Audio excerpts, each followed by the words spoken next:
On Wednesday night at Rideau Carleton, there were just 8 races, but every one of them worth watching and wagering. Outside of Madame Panic, as they get ready to circle for home, Built to Thrill is third behind that top pair, and now they turn. Madame Panic is pouring it on and charging for home. On her outside, Irish Mary, not enough tonight to catch up. Built to Thrill is coming on up the inside. Madame Panic, another win for Pascal Berube. Second, that was Irish Mary, ahead of Built to Thrill and Tia, 1:55 and 2.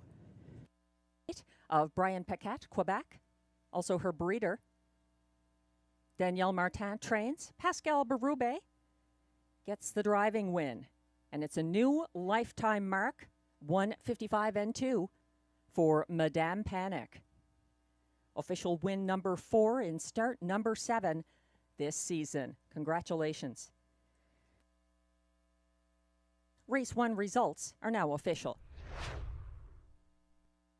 Hunt down Sobel Amber as the stretch looms ahead. Marggo's got the cargo, widest of all, and up to confront Sobel Amber. And Sobel Amber putting up a bit of a fight, but Marggo's got the speed. She's got it all. She's got her third straight win at Rideau Carleton, holding on for place. Sobel Amber, Horizon Sealster, and Tamara Hanover finished third and fourth, 1:52 and 1.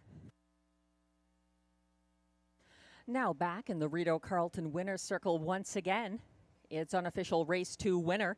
Number 5, Marggo's Got the Cargo, a 4-year-old bay mare by Big Jim out of Maple Leah. Owned and trained by Andrew Moore of Osgood, Ontario, also her breeder. Robert Shepard gets the driving win, 1:52 and 1. For Marggo's Got the Cargo, undefeated this season. She's 3 for 3 now. Guy Gagnon on the lead with this trotter. Final Text still leading, coming after Synergy S. That is CrossFit, I should say, chasing down Final Text. It's between these two to the wire. It's CrossFit on the outside, and on the inside, it's going to be Final Text versus CrossFit. CrossFit gets the win over Final Text. Vero Amore B third. Synergy S fourth. 1:56 and 3. Muscle Test, owned by Gordon McDonald of Ontario with Christopher Boland of Newfoundland. Bred by Jason Allen and Douglas Allen of Concord Stud Farm, LLC, New Jersey. Trained by Vic Putty. Driven to a 4th seasonal victory by Marie-Claude O'Shea. That's her first driving win of the card. CrossFit, 1:56 and 3. Another win tonight for Pascal Berube. That's Stomper Tom drawing alongside Son of a Millionaire, moving up the inside. But from post 8 and all, the Canm banker makes bank for Pascal Berube's second driving win of the night. Stomper Tom second, Son of a Millionaire third, J.M. Stella fourth, 1:56 flat. And the second driving win of the night for the drummer, Pascal Berube.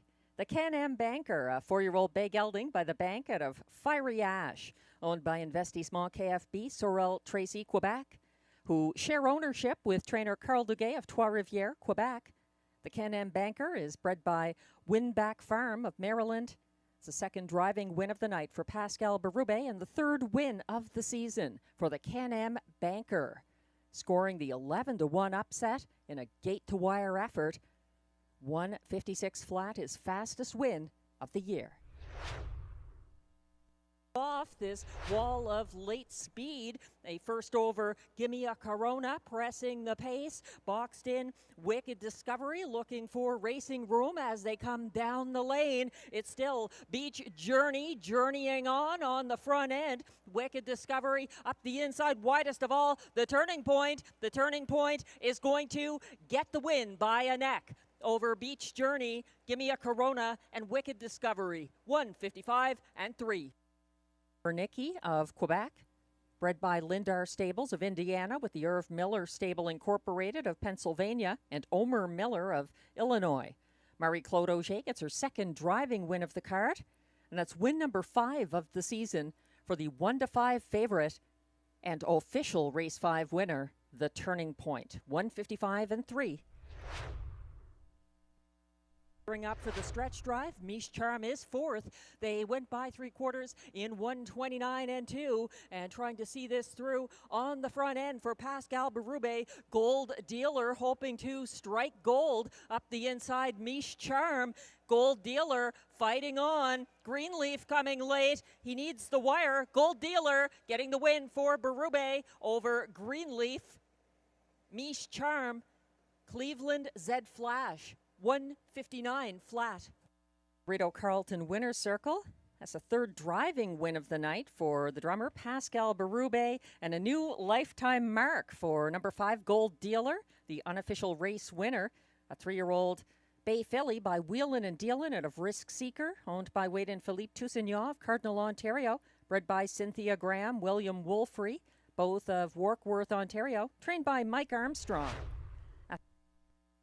3 wide from the back of the field, Tyrone Bowtie. They went by 3/4, 125 flat, and trying to see this through on the front end. Our Royal Port has opened up by a couple of lengths. Still second, Wish You'd Tell Me, coming down the lane. It's a wall of horses chasing our Royal Port to the wire. He needs the wire. It's our Royal Port getting the victory. Close for second, looked like Emmatown Bot ahead of Rose Run. Why not? 154-4.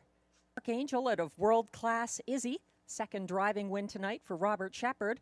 Our Royal Port, owned by La Ferme Tag Incorporated, Papineauville, Quebec, bred by Thomas Rankin and Elizabeth Rankin of St. Catharines, Ontario.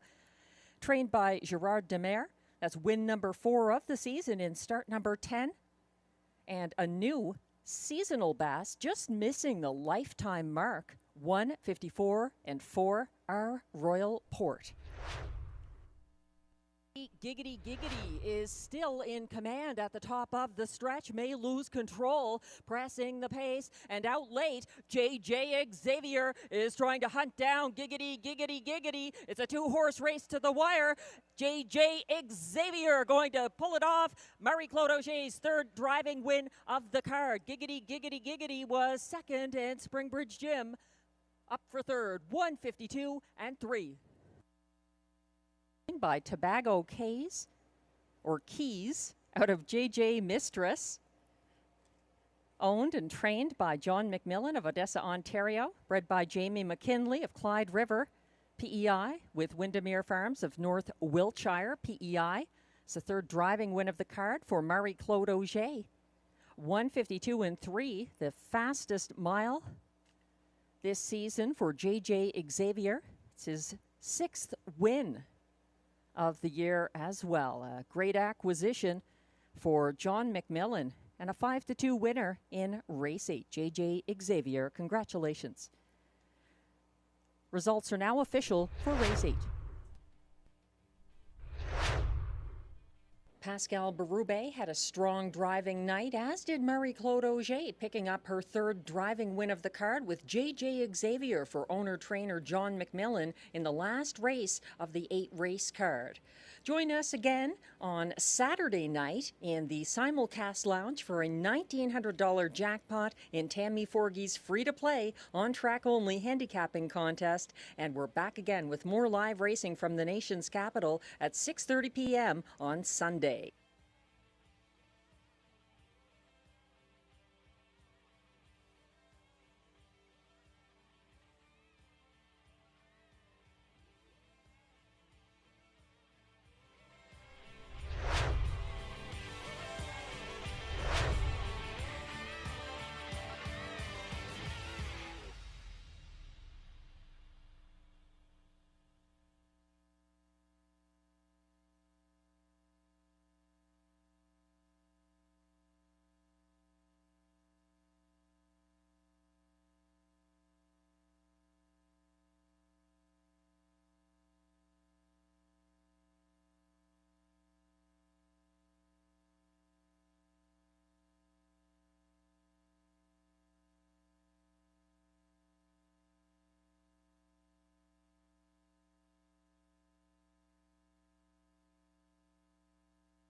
Hello, ladies and gentlemen. Welcome to Rideau Carleton Raceway on this Sunday, July 6th. We've got 10 live races coming up, starting in about 28 minutes, 6:30 p.m. post time on race night number 27 of the 2025 meet.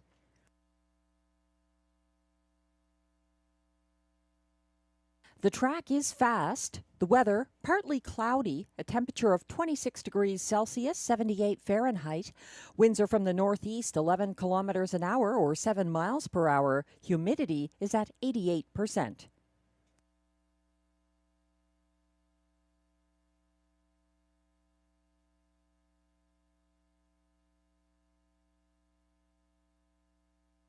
We do have a number of changes to report, so it's a good time to mark your program. I'll be reminding throughout the card as well about some of these important changes on a race-by-race basis. There's a driver change on the 2 Opulent Dragon in race 1, going from Robert Shepard to Stefan Pouliot. That's on the 2 in race 1, Opulent Dragon, Stefan Pouliot driving. There's also a scratch, number 7, Shadow Dave is a judge's scratch, weather. Also a driver change in race 2. On the 4, Smiling Billy the Kid changed the driver from Pascal Berube to Stefan Pouliot. No changes in race 3. There's an equipment change in race 4 on number 1, Thrilling Times, going blind to open bridle. No changes in race 5. A couple of changes in race 6 on number 3, Another Daily Copy, changed the driver from Melanie Plourde to Jacques Baudouin. That's on the 3, Another Daily Copy in race 6. Also a scratch of number 7, Rockin' My Dream, a judge's scratch, weather in race 6. No changes in races 7 or 8. And we have one more scratch. That's the 4, Saskabush Steve, a judge's scratch, weather in race 9. Scratch the 4, Saskabush Steve in race 9. No changes in race 10.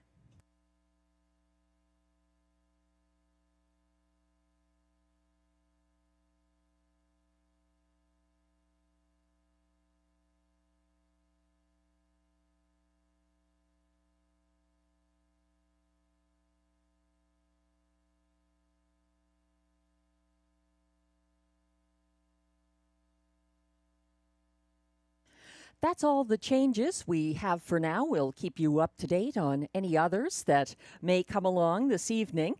Right now, we're taking a look at race 1, handicappers selections.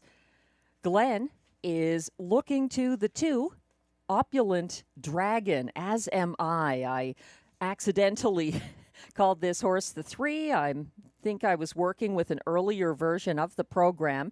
But I like Opulent Dragon to win here as well. Note that he's got a driver change, though. The 2 Opulent Dragon, Stefan Pouliot, will be driving instead of Robert Shepard. The 2 is currently 12-1. That's hard to believe for Opulent Dragon, making a second start for Mandy Archer and moving to the frontier. Opulent Dragon was gaining ground early to sit third on the first turn last Sunday. He stepped out in the stretch to chase the cover of pocket, pulling GA Speed Matrix and closed in the field's co-fastest last quarter, 29-2. That's the 2 Opulent Dragon, a top choice for both Glenn and myself here. Glenn likes number 1 second, Putty Cat, for trainer-driver Luc Loyer. This mare has been moving down the class ladder, and she fits well here. She's actually got considerable post relief as well, coming in from the 7 hole and getting the rail after taking on the likes of Lady for Dollar in her most recent start, June 25th. So she's 6-1 right now from the rail, Putty Cat. The 6, Perfect Dalliance, is another in the tickets of both Glenn and myself. Perfect Dalliance moving to an outside post in her third consecutive start for Marie-Claude Auger. She made front early last Sunday at wild odds, 25-1 on Perfect Dalliance. She cut the fractions and was barely collared in deep stretch by the pocket-sitting GA Speed Matrix. She took a lifetime mark back on September 26, 2021 from the same post position that she has today. That's Perfect Dalliance, currently overlooked at 17-1 from post 6.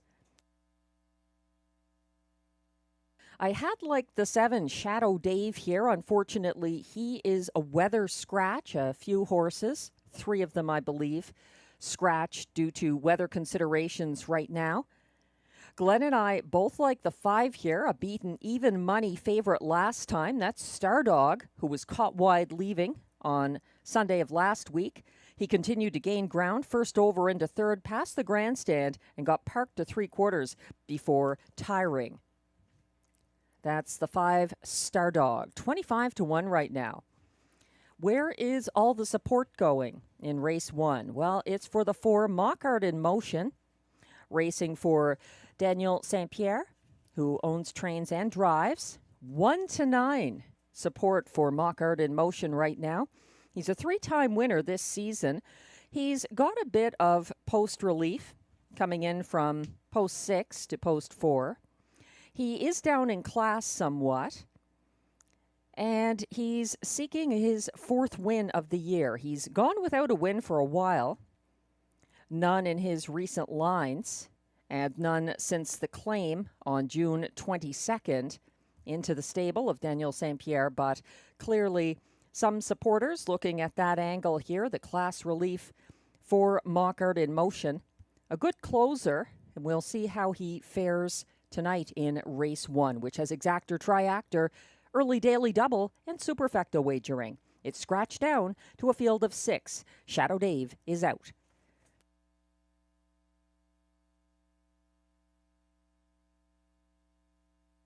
Unfortunately, due to some technical issues, we do not have a worth remembering segment or a This Week in Harness Racing video before our races tonight. Apologies to John McMillan, who sent in a suggestion tonight, and apologies to the Lightspeed. I was hoping to include his win this afternoon in the Quebec Sired Series final at Hippodrome 3R as our This Week in Harness Racing race. The Lightspeed bouncing back after some beaten miles recently in that $25,000 event. And in case you're wondering where Guy Gagnon is tonight, he was there to drive the Lightspeed to that significant victory at Hippodrome 3R this afternoon.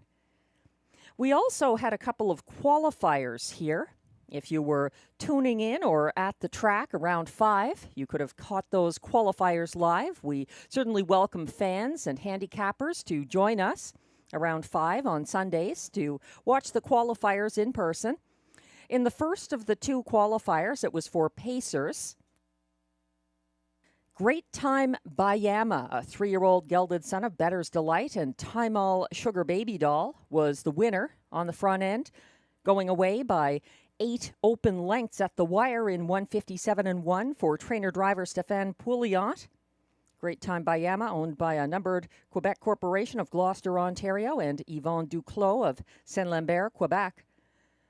He beat Purple Moon, who was second, and Trinity Lucky Strike finished third in that 6-horse qualifier. The fractions 29 flat to the quarter, 58-4 at the half, 128 flat at 3/4, 157-1. Great Time Bayama. It was an all-trot qualifier in the second and last of the day. 4 of them in that qualifier, and the winner also on the front end and by a significant margin, going away by 15 open lengths at the end of the mile, was the 6-year-old brown gelding Chestnut Road, a son of Holiday Road and Holla, owned by Paul Hahn of Perth, Ontario. Trained and driven by Phil Reed. Chestnut Road beat Vista Verde, who was second, Montrésor and Trixie Charm both broke. Montrésor was third. Trixie Charm pulled up and did not finish due to broken equipment. The fractions for the trot qualifier were 30 and 2, 102 and 2, 134 flat to 3/4, 203 and 3, the winning qualifying mile by Chestnut Road.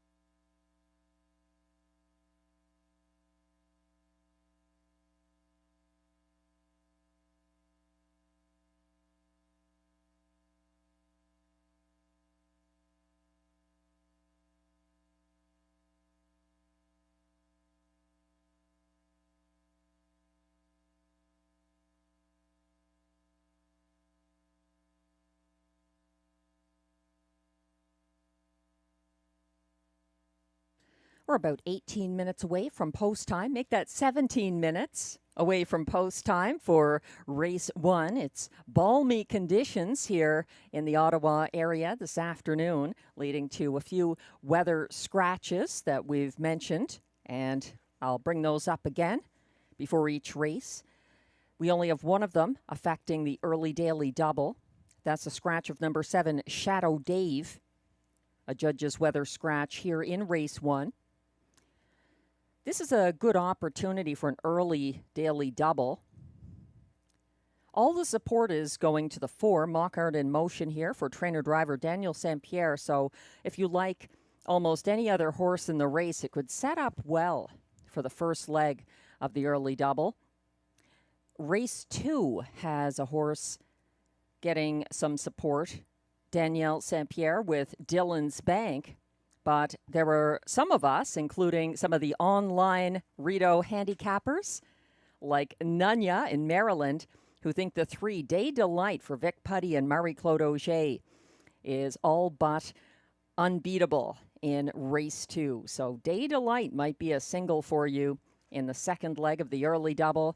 Here in race 1, a little bit of a head scratcher so far with Mockart in Motion, 1-5 right now. Opulent Dragon, 2-1 morning line, is 12-1 in the win pool. He does have that driver change, but it's Robert Shepard to Stéphane Pouliot. So they're not that far apart statistically. And Opulent Dragon making that significant move from the second tier to the front. Always something to watch for. Not every horse likes the second tier. They're vulnerable to whatever happens ahead of them. So, very generous price on Opulent Dragon here in race 1.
Just to answer the online question of one of the Rideau Carleton horse players, Ronald, who asked, where is Guy Gagnon? Well, he is probably on his way back now from Hippodrome 3R. He was down there this afternoon to drive the light speed in a very big race. They had some Quebec-sired series finals happening.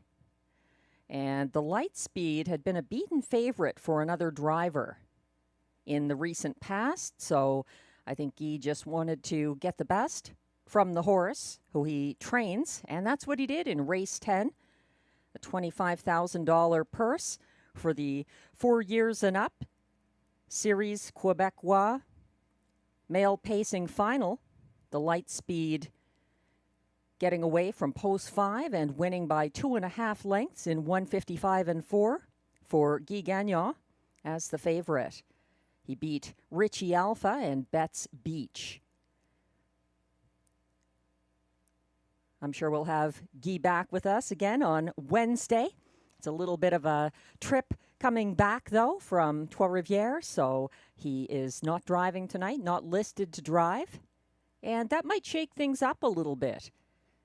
Guy has been dominant, winning a lot of races in some recent cards here, so with no Guy Gagnon, that angle is taken away. You can't just play the Guy Gagnon horse.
We're about 11 minutes away from post time for race 1, if you're just tuning in.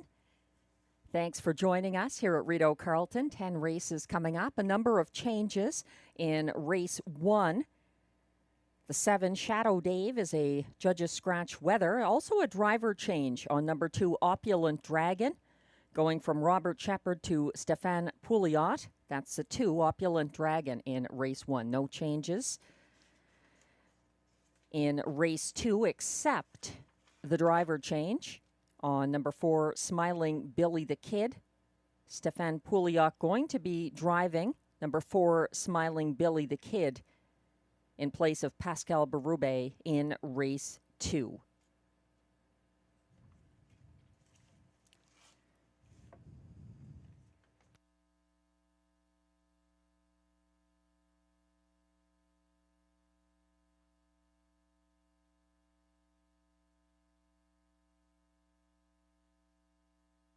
We hope you were able to take in the grand opening of the Hard Rock Casino and Hotel Ottawa here on the grounds. That was a big event last week. Lots of people here for it. Lots of people here for it today. And if you're looking ahead to future events on the property here at Rideau Carleton and Hard Rock Ottawa, mark your calendar for August 10th, Family Day, And the Bill Galvin Racing Alliance will be here with the virtual reality goggles, allowing you to experience what it's like to drive in a harness race. That's on August 10th, in addition to the Sunday live racing. Also on a Sunday in August, Sunday the 24th, the Ontario Sire Stakes program rolls into town. And it's going to be a great night. It's the 3-year-old pacing fillies, Grassroots and Gold. So we could see the 2024 Horse of the Year, Chantilly, a 3-year-old pacing filly in the Gold division this year. She could be making her way to Rideau Carleton. We'll update you on that. At last check, she had to qualify. She was experiencing some respiratory illness, had to scratch out of the Fan Hanover, but all the best to Chantilly, and we hope she can make it here for the OSS Gold on August 24th.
Six minutes until post time for the first of our 10 live races tonight at Rideau Carleton.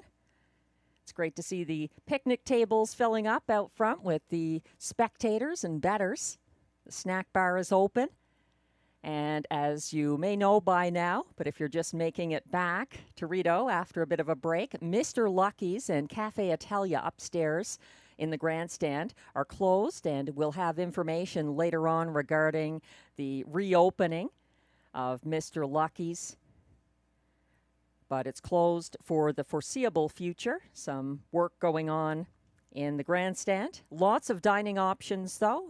Some high-class dining if you'd like to head over to the new Hard Rock Ottawa Hotel and Casino side. I understand they have a lot of options and really good food there. Also, our snack bar is always reliable with a lot of choices there right beside the track. Speaking of which, at the trackside simulcast lounge last night, Tammy Forgey's free-to-play, on-track only handicapping contest had a number of winners. Racing manager Peter Andrusek just told me there were 7 people who won last night. They had all the winners on the ballot. So that means this coming Saturday night, the contest continues, but we're back to a $100 jackpot. That grows every week that it's not hit. So congratulations to the 7 horse players in the simulcast lounge last night who shared that jackpot. I believe it was up to $1,900. Also, something coming up very soon. You may recall last season there was Team McMillan versus Team Keith in the amateur race calling contest. Well, due to popular support for that idea and due to John McMillan working overtime to bring it back, it's going to happen Sunday, July 13th. We're going to bring back the amateur race calling contest. I understand that the rosters are not completely full yet. If you think you have what it takes, you can speak to Tammy in the paddock office and let her know. We still have a few spots.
Just a few minutes away from the post parade for race 1, kicking off this 10 race card this evening at Rideau Carleton Raceway.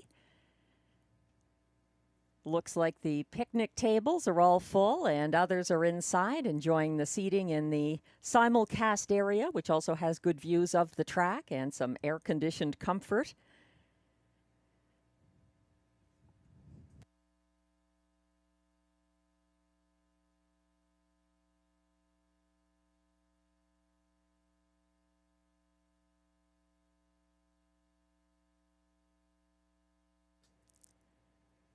Recently, looking at the crowd here, I was counting, and it was a pretty good crowd, but I was thinking historically, what was the recorded attendance at Rideau Carleton Raceway?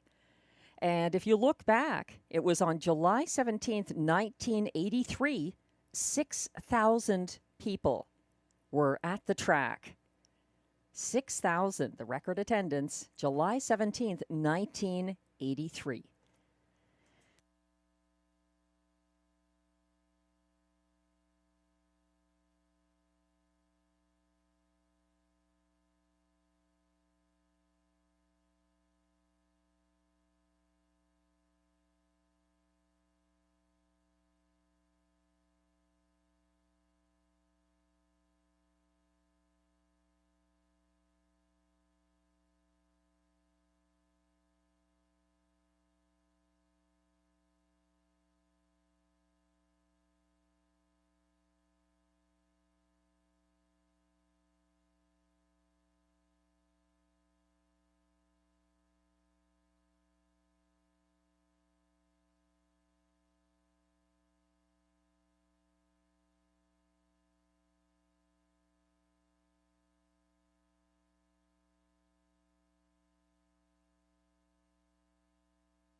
Post Parade is coming on track for race 1. These pacers are non-winners of $200 per start in their last 10 or a race in 2024-2025.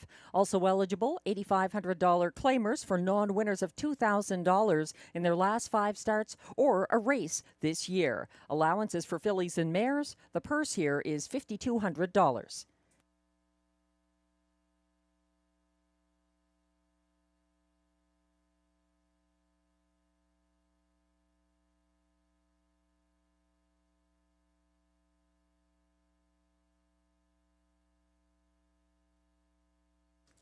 Leading the Post Parade, number 1 is Putty Cat, owned, trained, and driven by Luc Loyer of Gatineau, Quebec. 2 is Opulent Dragon, owned by Jamie Copley and Kimberly Eaton of Ontario, trained by Mandy Archer. Note the driver change from Robert Shepard to Stéphane Pouliot on the 2.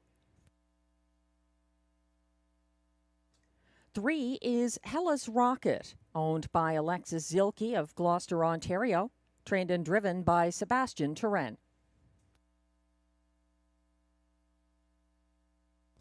4 is Mockart in Motion, owned, trained, and driven by Daniel Saint-Pierre of Vaudreuil-Dorion, Quebec. 5 is the current 4-5 favorite Stardog, owned, trained, and driven by Ryan Guy of South Mountain, Ontario. 6 is Perfect Dalliance, owned and trained by Jennifer McBride of Almont, Ontario. Marie-Claude Auger drives. And 7, Shadow Dave, is a judge's scratch, Weather. It's a field of 6 pacers going behind the gate shortly for race 1 with exactor triactor, early daily double, and superfecto wagering.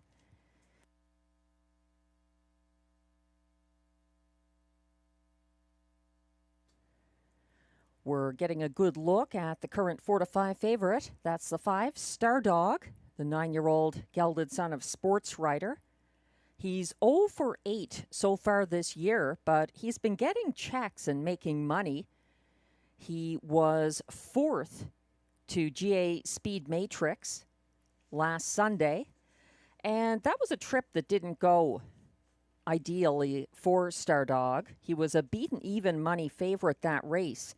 He was actually caught wide leaving. He continued to gain ground first over into third past the grandstand, but got parked right to 3/4, and then he tired late. So Stardog hoping for a better trip, and his supporters think he can get it here. He's even money right now from Post 5, Stardog.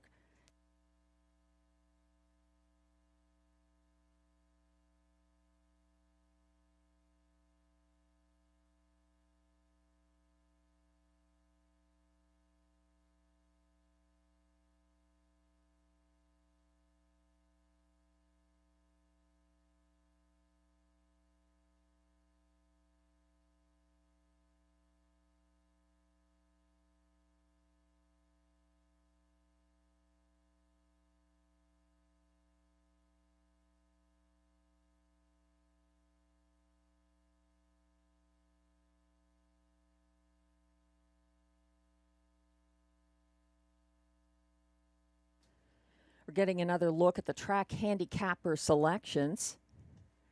And mine are a little bit off simply because I was working from a proof of the program, and I actually do agree with Glenn's top selection here, the 2, Opulent Dragon, currently at odds of 9-2.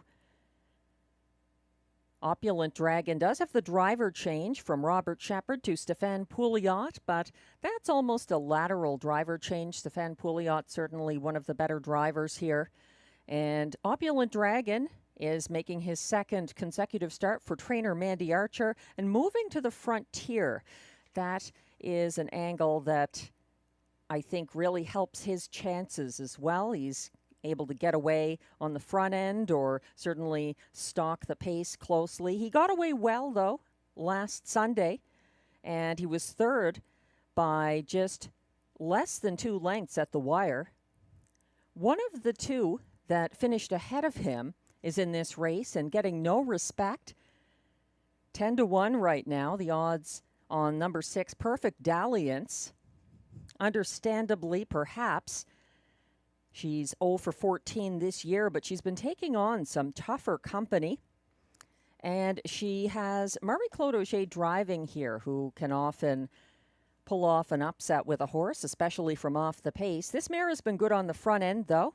She was sent off at 25-1 last week, and she cut the fractions and was barely collared in deep stretch by the pocket sitter, GA Speed Matrix, who is not a part of this field. Perfect Dalliance took her lifetime mark, coincidentally, from post 6 at this track back in September 2021.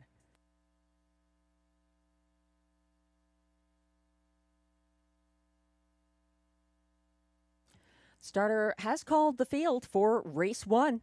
This is your final opportunity to play the early daily double at Rideau Carleton.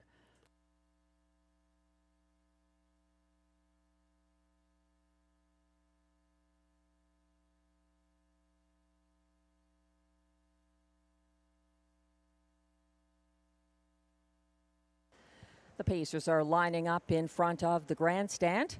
Still a few lengths behind the rest. That's the 1 Putty Cat for Luc Loyer.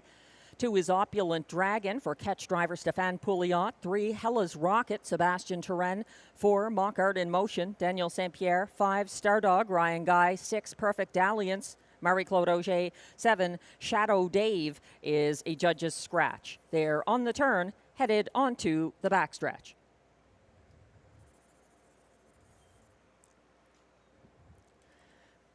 Putty Cat has lined up with the rest.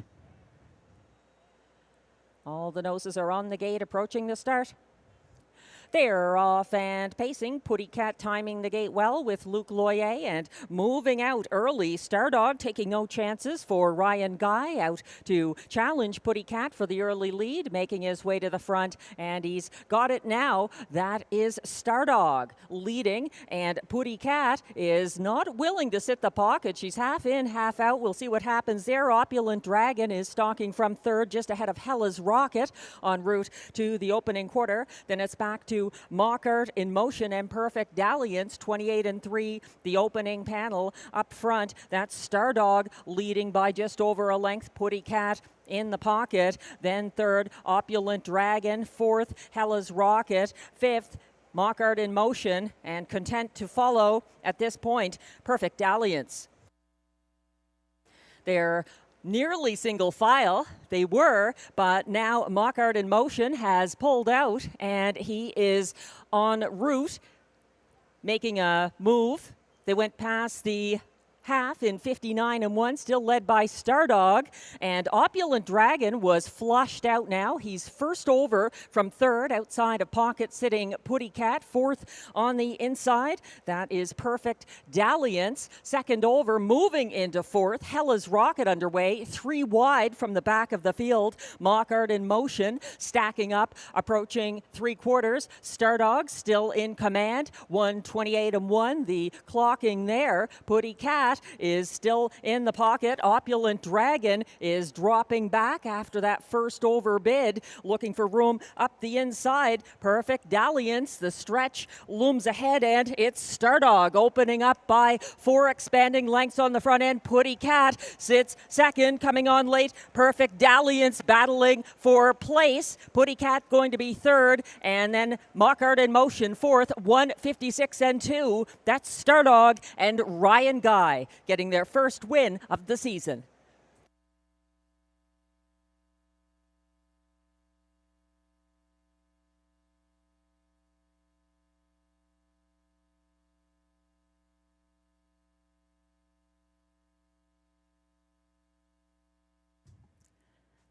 Stardog got a perfect trip, taking no chances this week. Ryan Guy just putting him on the front end and letting him win for fun, going away here. Tight battle for place between the mares, but Perfect Dalliance. A very nice performance from Marie-Claude Auger. Putty Cat holding on for show in race 1.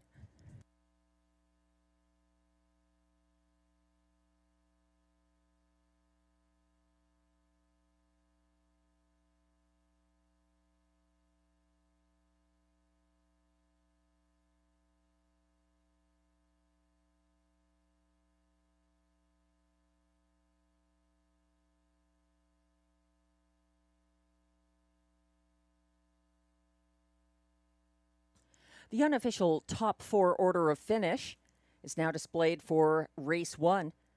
At odds of 3-2, number 5, Stardog gets the win for Ryan Guy over number 6, Perfect Dalliance. Second, 1, Putty Cat, third, and 4, Mockart in Motion was fourth. 5, 6, 1, 4. The unofficial top 4 in race 1. Please hold all tickets.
The AGCO judges have just informed me that there's an inquiry concerning possible broken equipment on 3 Hella's Rocket before the start.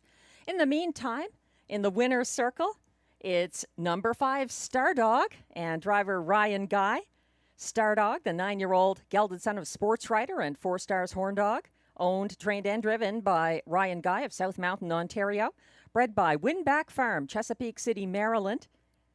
That's his first win of the season in start number 9 of the year, 156 and 2. A strong front-end effort from Stardog. Results remain unofficial. The inquiry does not affect any of the top 4 finishers.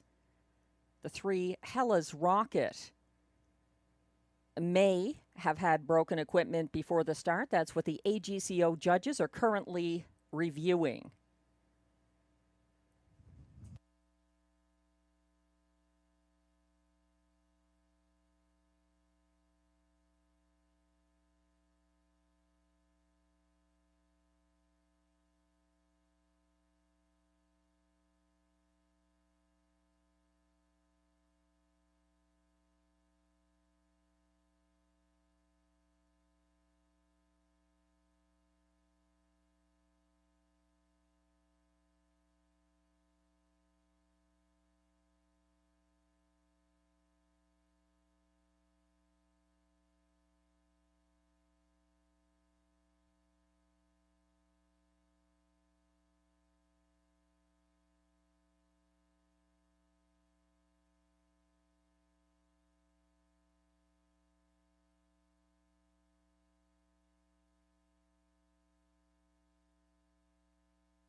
The judges have just let me know that number 3, Hella's Rocket, did have broken equipment, but it was after the start.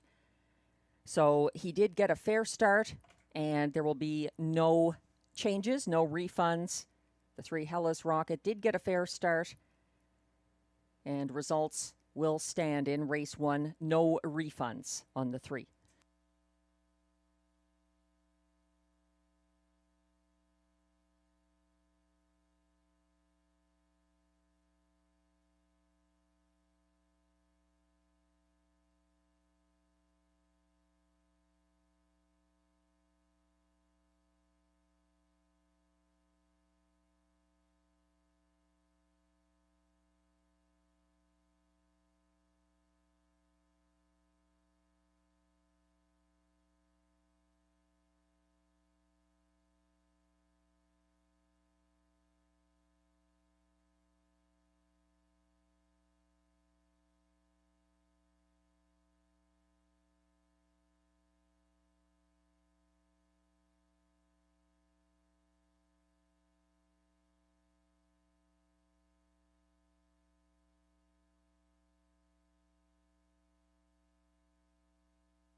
Race 1 results are now official.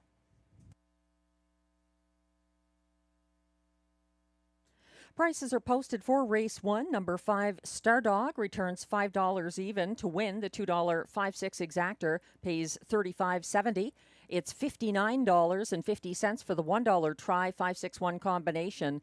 And if you had that $1 Superfecta 5-6-1-4 ticket, it pays $225.25.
The race 1 rundown is now displayed. Number 1, Putty Cat, was 3rd. 2, Opulent Dragon, was 5th and ended up the 6-5 beaten favorite at the last flash. 3, Hellas Rocket finished 6th and did experience broken equipment, but after receiving a fair start. 4, Mock Art in Motion was 4th. 5, Stardog, the race winner for Ryan Guy. 6, Perfect Dalliance closed for place. And 7, Shadow Dave was a judge's scratch weather. From the top down, your program should read 3, 5, 6, 4, 1, 2, scratch. The fractions, 28 and 3. 59 and 1, 128 and 1, 156 and 2, a seasonal best for Stardog in his first 2025 victory.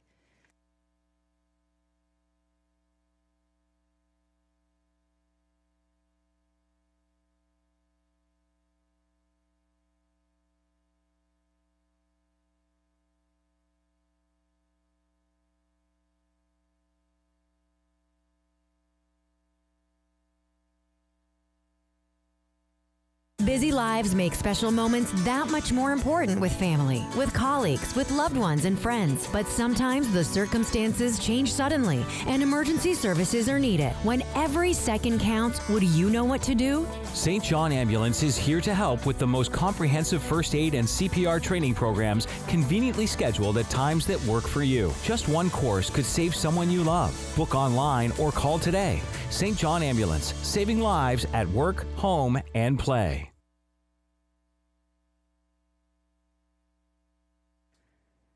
A nice overhead view of all the fans and horse players enjoying the races tonight at the Rideau Carleton picnic tables. Snack bar going strong. And a nice win for Stardog and Ryan Guy in race 1. Race 2 coming up next with Exactor Triactor Superfecta and early pick 4 wagering. It's also the second leg of the early double. And the only change in race 2 is a driver change on the 4, Smiling Billy the Kid, who goes from Pascal Berube to Stéphane Pouliot.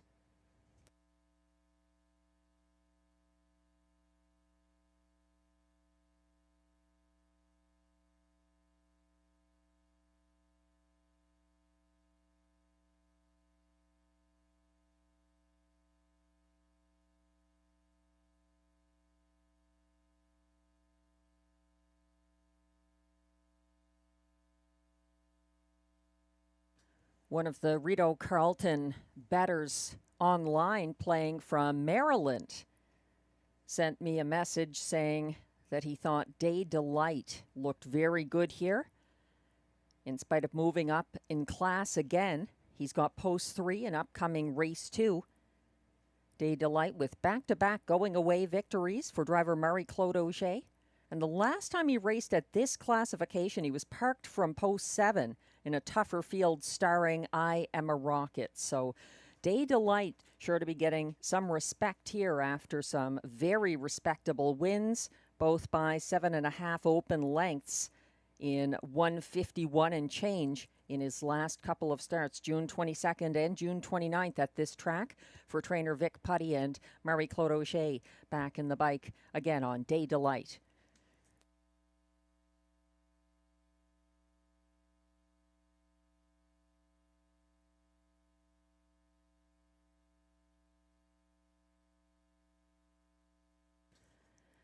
His toughest competition might be the 5. His Vic Putty stablemate, that's Bayfield Beach, taking on Day Delight in race 2. He's also up in class after a Sunday win for the returning Ryan Guy. Bayfield Beach pocketed up behind the pace setter, Logan Behold, and had a late move up the inside path, closing in the field's co-fastest last quarter of 28 and 3. That's Bayfield Beach. Post 5 in race 2. As we wait for the post parade to come on track, just a little about the 4, Smiling Billy the Kid, who won with a pocket ride on a class hike for Pascal Berube on June 25th. He had a late move up the inside path and drew clear of the pace-setting Stonebridge Hermes late. He's up in class 2, and he's not teaming up with Pascal Berube here. There is a driver change on the 4, Smiling Billy the Kid, going to Stéphane Pouliot for race 2.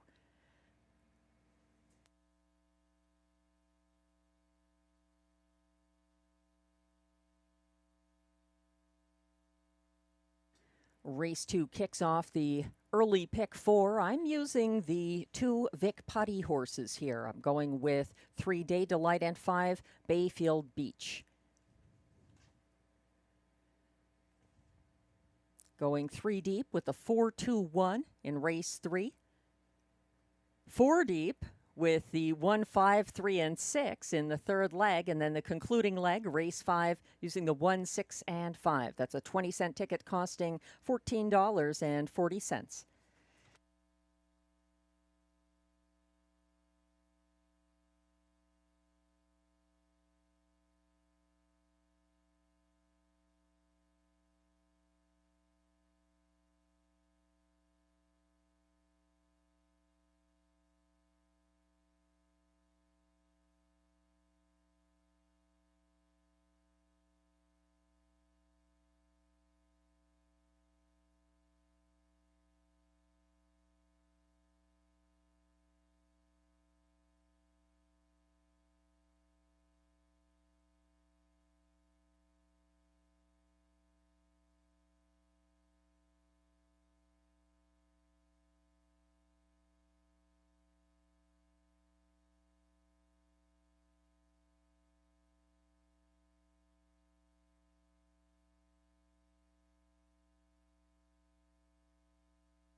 My pick 4 ticket is displayed on screen. 20-cent ticket costing $14.40. Going with Day Delight and Bayfield Beach here in the first leg. A claim is entered on number 3, Day Delight. And in race 4, note that on the 1, there's a bridle change on Thrilling Times going blind to open. There were no changes in the other 2 legs of this early pick 4. Races 3 and races 5, no changes.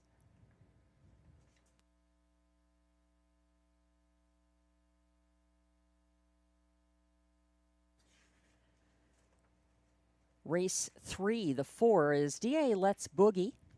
That one a strong winner for Catherine Girard and Robert Shepard last Sunday.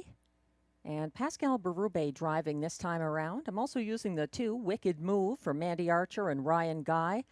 What a great resume. This horse hasn't missed the exactor since May 25th at this track, regardless of class.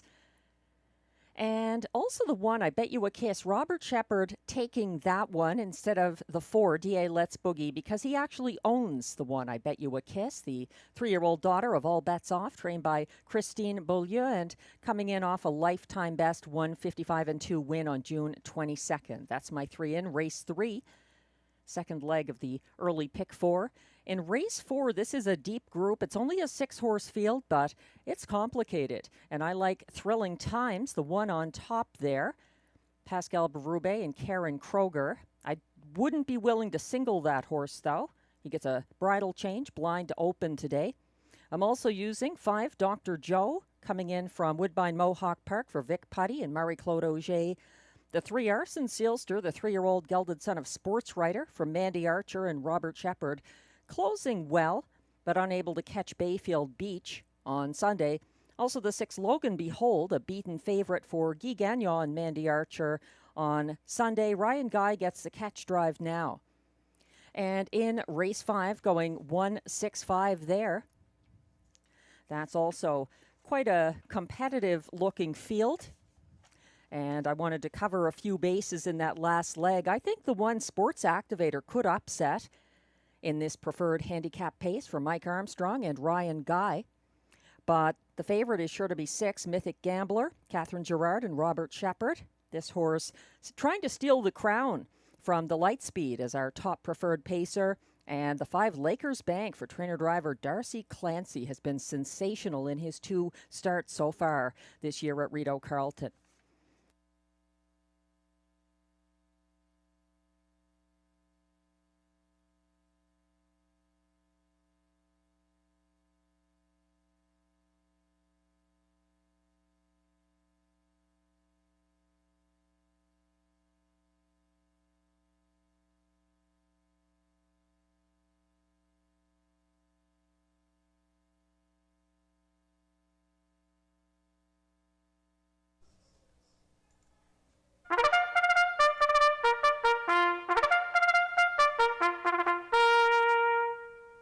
Here comes the race 2 post parade. These pacers are non-winners of $7,500 in their last 5 starts. Also eligible, $25,000 claimers. Also eligible, non-winners of $950 per start in their last 10 or this year. The purse is $8,500.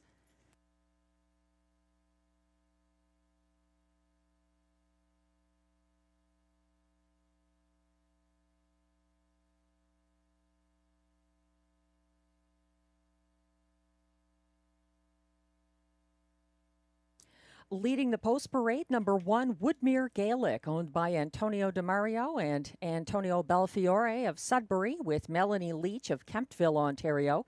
Trained by Steve Belial, Clark Stacey is in the sulky.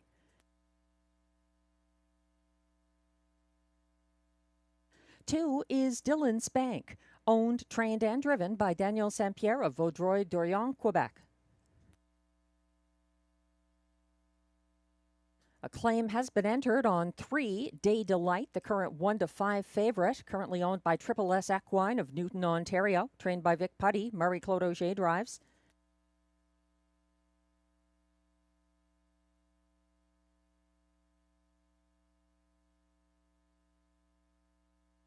Four is Smiling Billy the Kid, owned by trainer Benoit Hébert of Papineauville, Quebec. And note the driver change from Pascal Berube to Stéphane Pouliot on the 4, Smiling Billy the Kid.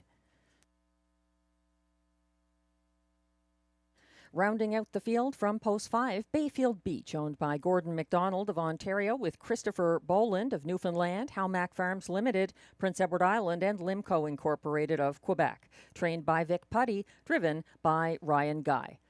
That's your 5-horse field for upcoming Race 2, Exactor, Triactor, Superfecta, and Pick 4 wagering. We're getting a closer look now at the unmistakable Day Delight, who has post 3 here. He's been on a roll recently from similar post positions, 2 and 3. Coming on late after sitting 3rd early and essentially steamrolling the competition, winning by 7.5 lengths in back-to-back efforts. I was a little surprised he was able to do it with that kind of ease on the class hike last Sunday, from non-winners of 3,500 to non-winners of 6,000. But that's what happened.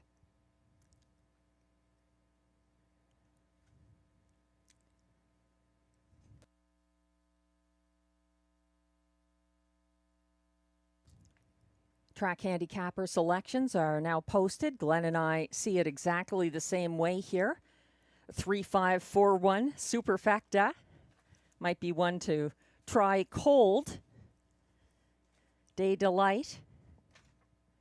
No further explanation required.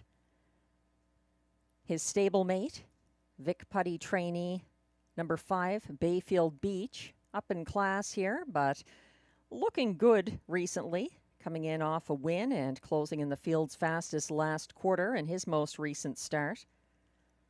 Then 4, Smiling Billy the Kid, who won with a pocket ride June 25th on a class hike, and he's up again here, up in class, and completing our Superfectas, number 1, Woodmere Gaelic, whose only 2025 victory was June 8th at a lower level for driver Guy Gagnon. Woodmere Gaelic is dropping down after Sunday's overland trip for Clark Stacey in the latest Rideau Preferred Handicap Pace.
Starter has called the field for race 2. This is your last warning. If you're interested in the early pick 4, it starts here.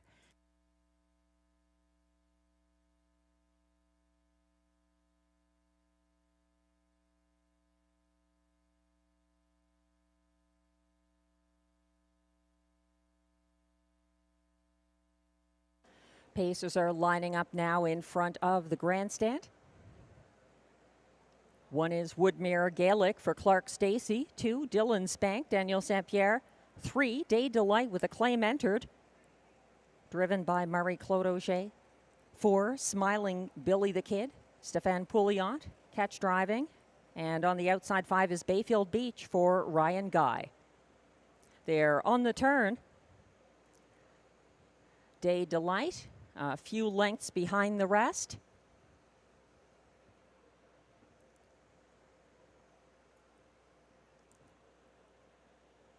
Starting gate has turned onto the backstretch. Day Delight finding his way alongside the others as they approach the start. They're all in line.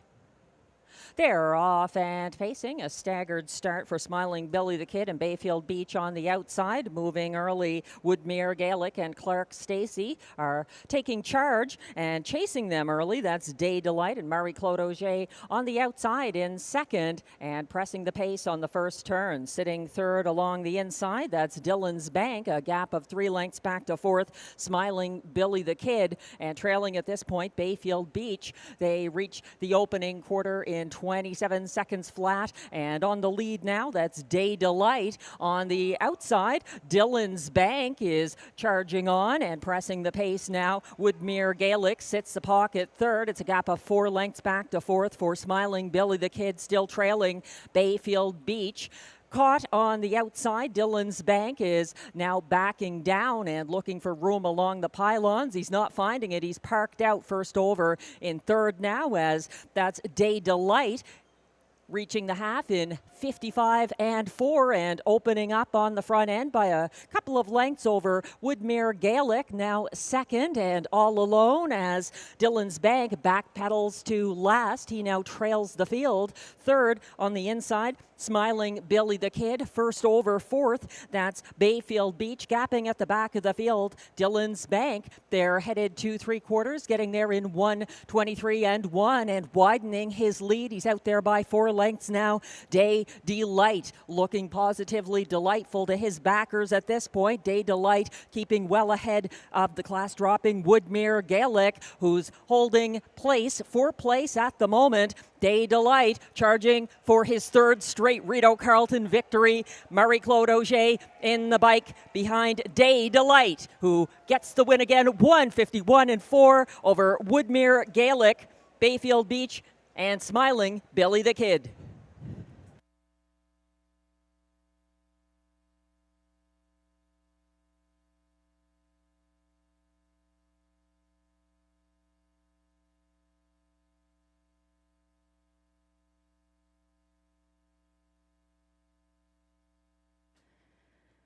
He's an unmistakable presence with that white nose and red hood. Day Delight, also unmistakable for his speed and love of significant win margins. That's his third straight win, his third straight class jump. 1:51 and 4. Very impressive in race 2.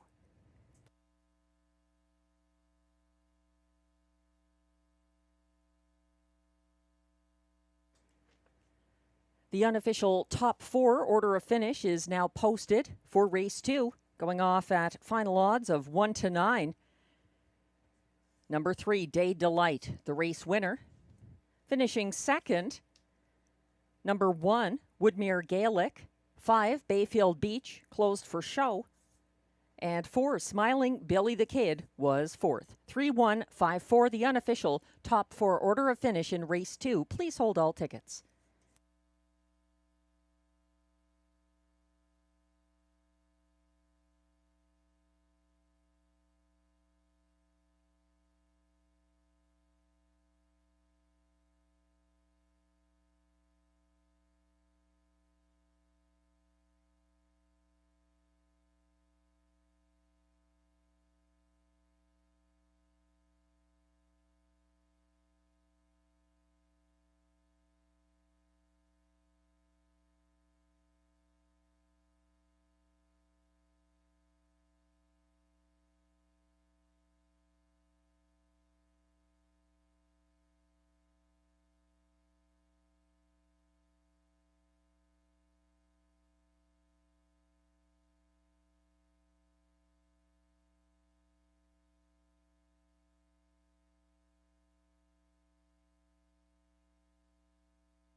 Now coming back to the Rideau Carleton Winner's Circle, unofficial race 2 winner, number 3, Day Delight.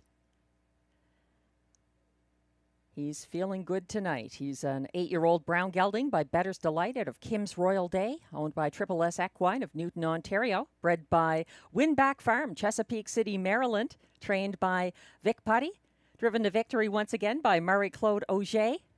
That's win number 4 of the season, 151-4. Day Delight was claimed. I'm sure he'll be missed.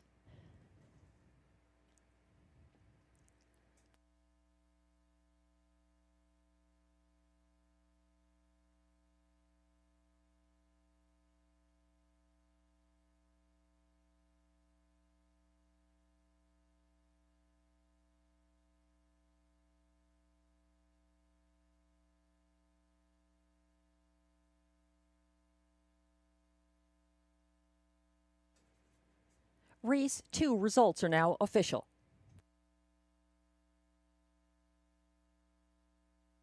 Prices are posted for race 2. Number 3, Day Delight, pays $2.30 to win. The $2 3-1 exactor pays $14.70. For the $2 early daily double, the 5-3 combination returns $5.20.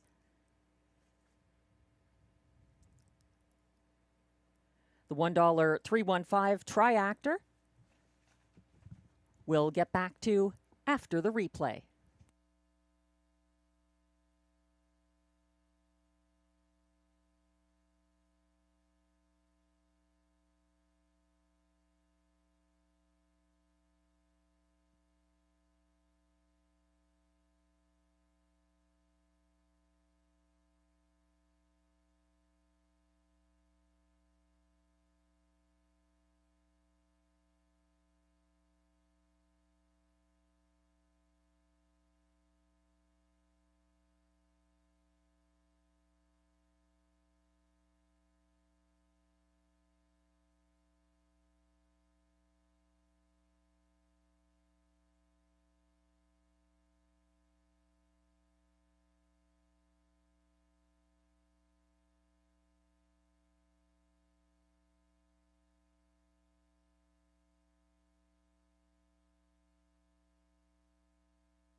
The race 2 rundown is now displayed. 1, Woodmere Gaelic was second. 2, Dillon's Bank finished 5th. 1-9, favorite number 3, Day Delight, gets his 3rd straight win for Marie-Claude Auger. 4, Smiling Billy the Kid was 4th. And 5, Bayfield Beach closed for show. From the top down, your program should read 2, 5, 1, 4, 3. The fractions were 27 flat to the opening quarter, 55-4 at the half, 123-1 at 3/4, 151-4 the winning mile for Day Delight. The $1 triactor this race returns $13.70. The $1 superfecta pays $15.45. Day Delight was claimed in race 2. He's now moving to the barn of trainer Mandy Archer for new owners Jamie Copley, Kimberly Eden, and Muriel Smith. Day Delight was claimed for $25,000.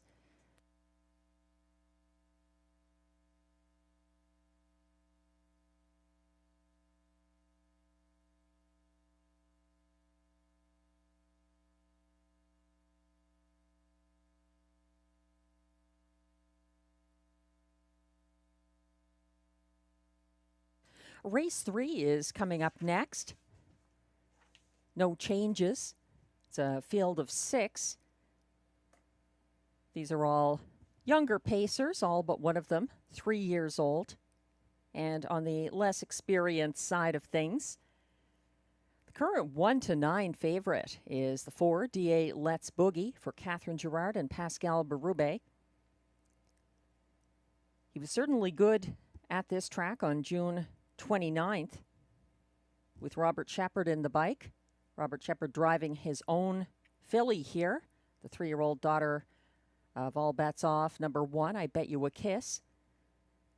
So Berube is aboard DA Let's Boogie, the 1-9 favorite in upcoming race 3 with exactor, triactor, superfecta, and pick 3 wagering. Note that a claim has been entered on 7 Sea Laird. That's coming up later in the card. Race 9 to be specific.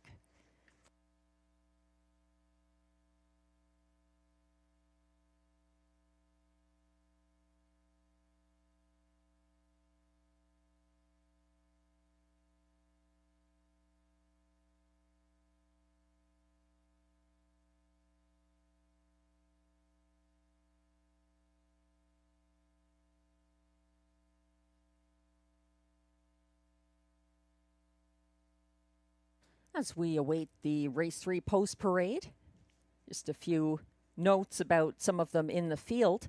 The 1-9 favorite is number 4, DA Let's Boogie, getting post relief after last Sunday's win for Robert Shepard. DA Let's Boogie came first over from 6th en route to the opening quarter. He gained ground in front of the grandstand, drawing alongside the pace setter Jenny Longlegs on the backstretch, and cleared before 3/4.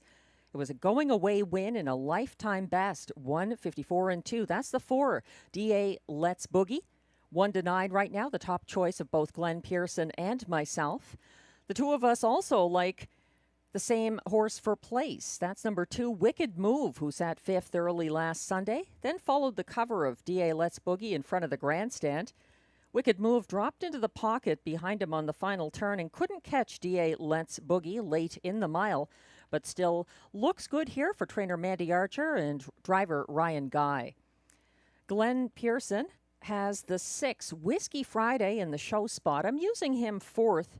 He looks like Marie-Claude Auger's possible choice over Wicked Move, as well as My Midnight Lover in race 3. Whiskey Friday broke his maiden in his first trip for Marie-Claude Auger and repeated on a class jump Sunday. He was first over 5th, approaching the half, advanced uncovered on the backstretch after Muck Tuck Annie cleared, and then overtook her on the final turn. I will note that Whiskey Friday needed the wire. It was not an easy win, and it was not much of a win margin. He was running out of racetrack to preserve his lead. He is post 6 here, 12-1 right now. The other horse factoring into exactors, or I should say triactors and superfectas for both Glenn and myself, is the 1, I Bet You a Kiss, moving up in class after a June 22nd win for owner-driver Robert Shepard. This filly was first over from 3rd, approaching the half, got caught in between Gouda Man and the 3-wide Muck Tuck Annie near 3/4 and fought to make front at the top of the stretch. I Bet You a Kiss held off Kiki D. Hanover for a lifetime best 1:55.2 victory, but she too needed the wire in that win. She has the rail here, 5-1 right now. I Bet You a Kiss.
The horses are coming towards the track now for the race 3 post parade. Still strong support, 1-9 support for the 4 DA Let's Boogie.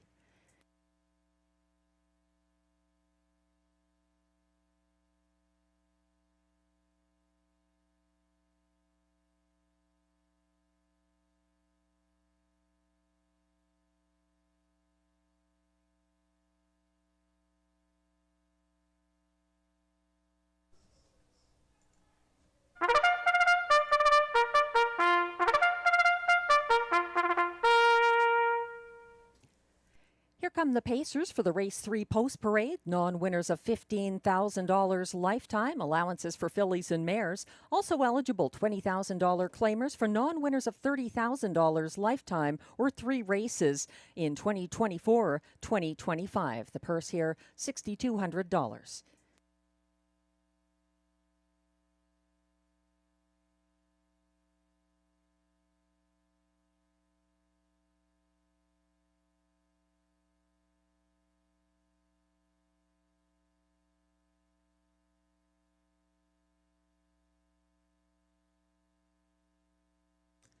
Number 1 is I Bet You a Kiss, owned by driver Robert Shepard of Mirabel, Quebec, trained by Christine Beaulieu.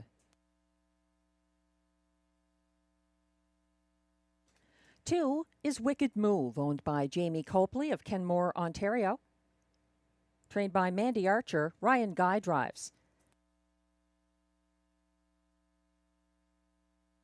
3 is Surratt Hanover, owned and trained by Denis Maisonneuve of Gatineau, Quebec. William Was in the bike.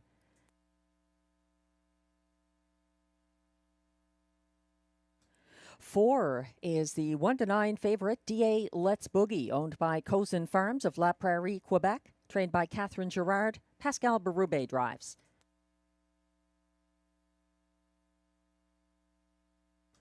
5 is My Midnight Lover, owned and trained by Eric Lafleur of Quebec. Stéphane Pouliot drives.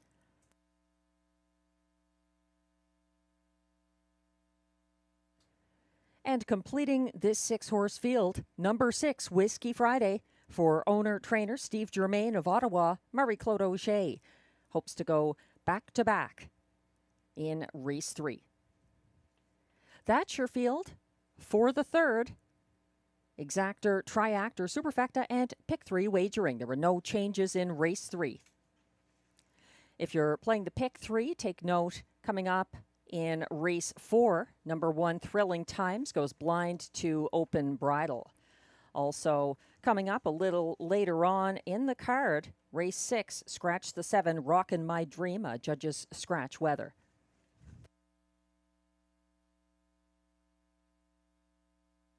Not much to add about DA Let's Boogie. Pascal Berube is driving here instead of Robert Shepard, but that's not because Robert Shepard necessarily wanted to give up the drive on this 154-2 Sunday winner. Robert Shepard owns the 1 I Bet You a Kiss, so he's obligated to drive his own horse in the race.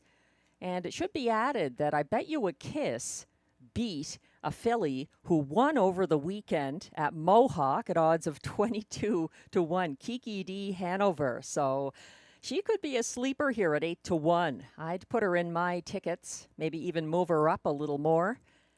The 1 I Bet You a Kiss, currently 8-1. Perhaps include her in your exactors, as well as the tri and or superfectas here. But going strong as 1-9 favorite, DA Let's Boogie looking good, scoring down for upcoming race 3.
Still some time to wager on race 3, although they'll be lining up shortly.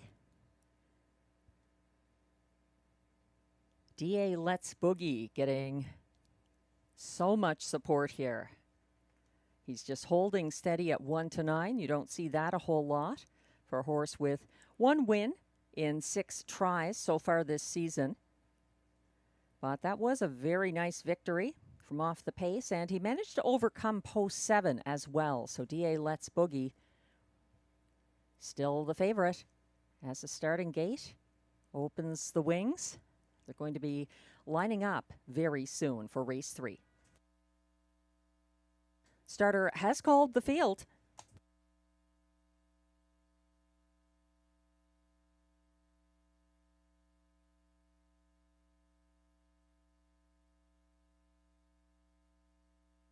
The Pacers are gathering behind the gate for race 3. 1 is I Bet You a Kiss, Robert Shepard. 2, Wicked Move, Ryan Guy. 3, Surratt Hanover, William Waugh. 4, DA Let's Boogie, Pascal Berube. 5, My Midnight Lover, Stéphane Pouliot. And on the outside, 6, Whiskey Friday for Marie-Claude Auger. They're headed into the turn.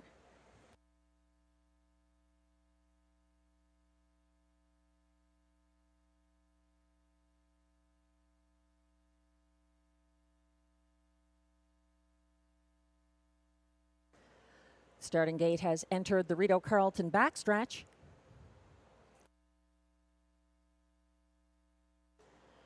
They're all lined up. Whiskey Friday, a little behind the rest as they're off and pacing. I Bet You a Kiss, surging to the front for Robert Shepard from the rail. On her outside, Wicked Move is second early and pressing on. Moving up into third now, uncovered, that's DA Let's Boogie, the favorite, who's looking for room along the pylons. He hasn't cleared yet. Surratt Hanover sitting fourth is stretching him out. And following from fifth, that's My Midnight Lover. Trailing the field right now, Whiskey Friday, 28-2 to the opening quarter. And up front, I Bet You a Kiss is losing the lead to DA Let's Boogie, who has overtaken the filly and sets up shop on the lead now for Berube. I Bet You a Kiss tied up in the pocket ahead of Wicked Move. Then Surratt Hanover is fourth. A gap of about 2 lengths back to My Midnight Lover, and still trailing Whiskey Friday as they head around the second turn. That's Whiskey Friday stepping out from last to make a first over move as leader DA Let's Boogie boogied past the half in 57-4 and continues to set the pace along the backstretch, shadowed by I Bet You a Kiss. It's about a length and a half back to third, Wicked Move, and then back to fourth, Surratt Hanover, fifth, and stalling with that first over move, Whiskey Friday, trailing to three-quarters, My Midnight Lover, and up front, it's still DA Let's Boogie looking good, but I Bet You a Kiss is well within range. They went by three-quarters in 1:26-1. DA Let's Boogie going to turn on the afterburners here for Berube to try to seal the deal. I Bet You a Kiss making a late move up the inside path and chasing DA Let's Boogie to the wire. She's up to the saddle number, but no further. DA Let's Boogie gets the win again. I Bet You a Kiss second. Wicked Move was third. Possibly My Midnight Lover up for fourth in this 1:54-2 mile.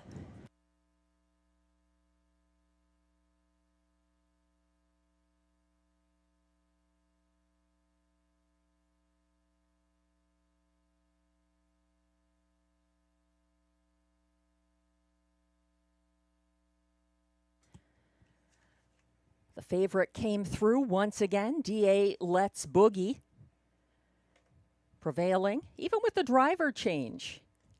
Pascal Berube, certainly one of our best, and DA Let's Boogie equaling his lifetime mark, 1:54-2, in his second consecutive Rideau Carleton win. The unofficial top 4 order of finish is now displayed for race 3. 1-9 favorite for DA Let's Boogie, and Pascal Berube, the drummer, get the win over 11-1 shot. Number 1, I Bet You a Kiss, a good place finish. 2, Wicked Move finished third And 3, Surratt Hanover at 50-1. Edged out My Midnight Lover there, getting up to complete the superfecta. 4, 1, 2, 3, the unofficial top 4 finishers in race 3. Please hold all tickets.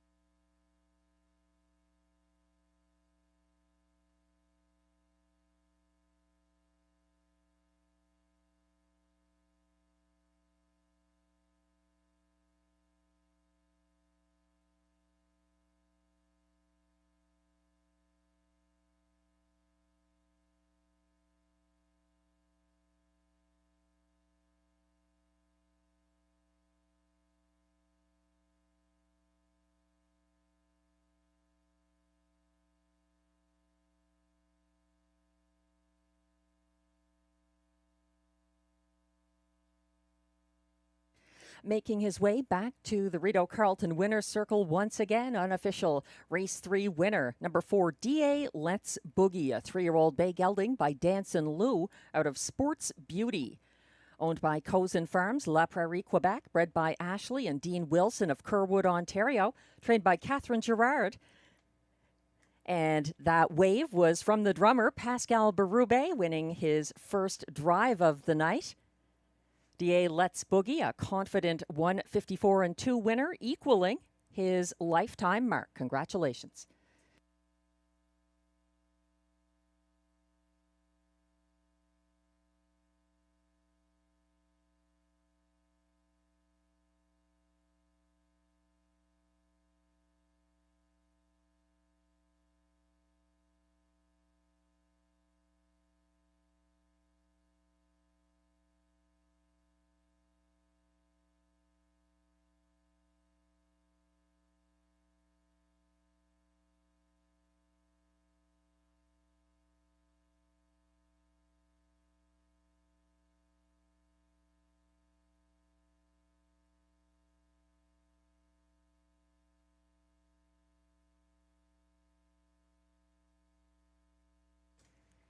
Race 3 results are now official.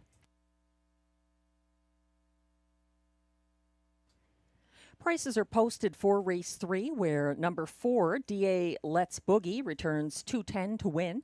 The $2 4-1 exactor pays $5.10, $4.35 for the $1 triactor for 1-2 combination, and the $1 superfecta 4-1-2-3 pays $15.35.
The race 3 rundown is now displayed. 1, I Bet You a Kiss, was a good second. 2, Wicked Move, third.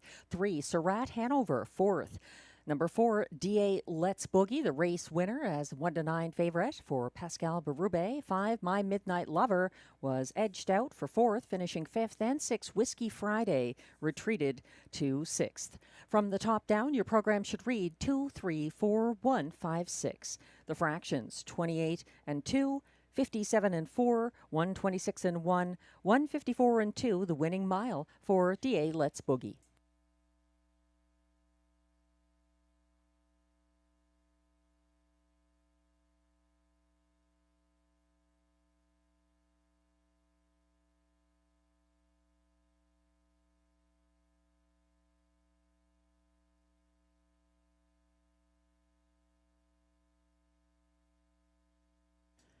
Race 4 is coming up next, kicking off another Pick 4 sequence. There's also exactor, triactor, and superfecta wagering. And the only change in Race 4 has to do with number 1, Thrilling Times, the Karen Kroger trainee, getting a bridle change going blind to open here. He's got the rail, Thrilling Times. He's 9-2. He's my top choice here, but you'll notice in the Pick 4 ticket displayed, a 20-cent ticket costing $14.40. I spread out to include 4 horses in this first leg. The 5, Dr. Joe, is coming in from Mohawk and one to watch. The 3, Arson Sealster, is a 3-year-old who's been competitive and a good place finish last Sunday behind Bayfield Beach. And then the 6, Logan Behold, the beaten favorite for Guy Gagnon from the Mandy Archer stable, has Ryan Guy here. So he could be better in his second start back after a winning qualifier. In race 5, going with the 1, Sports Activator, as well as the 5, Lakers Bank, and 6, Mythic Gambler. That's our preferred handicap feature. In race 6, going with a couple of horses, the 8, Silverado, whose job just got easier, with the scratch of the 7, Rockin' My Dream in race 6. And also looking to the rail, number 1, Bad Apple, has been very good and very under the radar lately, finishing second in his most recent start, June 25th. I like his chances as an upsetter, but Silverado has the 8 hole, and it should be noted, we'll start from the second tier in race 6. He's wearing the 8 saddle number and will be number 8 in the betting interests, but he does start from the second tier. There was another horse in this original 9-horse field. So when that horse was taken away, Silverado moved to the second tier. And in race 7, to finish this off, number 4, Light the Torch, coming in from Hippodrome 3R, a couple of starts back where he had his most recent win. He looks good here for Marc-Andre Simeno and Pascal Berube, but as an insurance policy, the 2, Stonebridge Hermes from an inside post is always a threat. Jacques Baudouin back in the bike on him. And 3, Captain of Rock and Roll for Jacob Copley and Robert Shepard. From post 3, this horse is very dangerous. He's moving in from the 7 hole. He was a winner on June 18th for Guy Gagnon, but Robert Shepard, almost a lateral driver change on the 3, Captain of Rock and Roll in race 7. And that wraps up the ticket.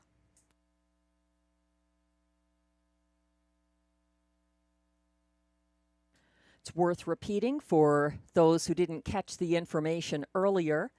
Guy Gagnon not driving here this evening. He was at Hippodrome 3R this afternoon, winning a Quebec-sired series final for the 4-year-old and up male pacers with the light speed.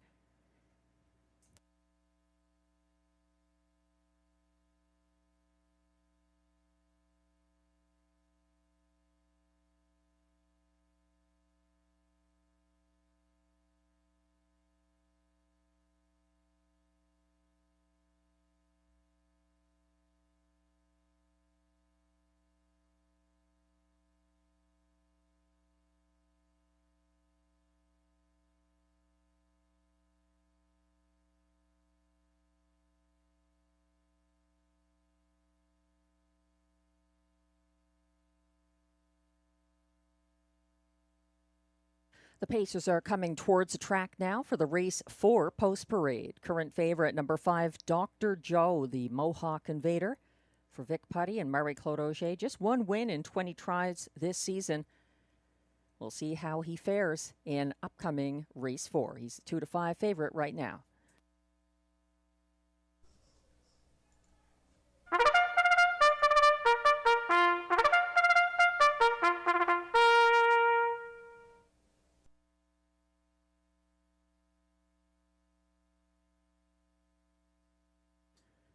Here comes post parade for race 4. These Pacers are non-winners of $3,500 in their last 5 starts. Also eligible $15,000 claimers and also eligible non-winners of $700 per start in their last 10. The purse is $7,000.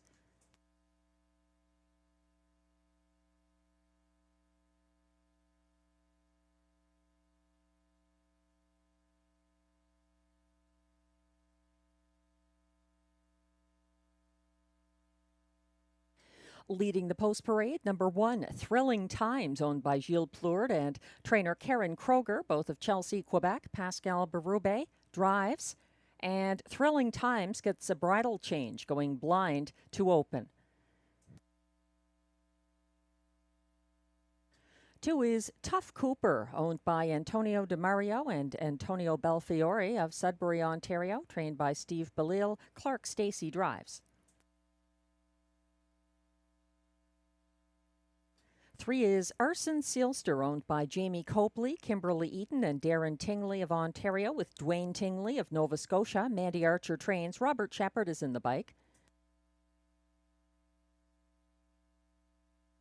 4 is I'm a Dude, owned by a numbered Quebec corporation of Gloucester, Ontario, trained and driven by Stéphane Pouliot. Holding steady as 3-5 favorite from post 5, Dr. Joe, owned by Limco Incorporated, Châteauguay, Quebec, trained by Vic Putty. Marie-Claude Auger drives.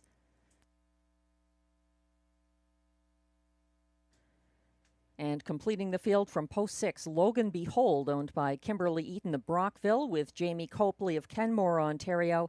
Mandy Archer trains. Ryan Guy is in the sulky. That's your field of 6 for upcoming race 4, exactor, triactor, superfecta, and middle pick 4 wagering.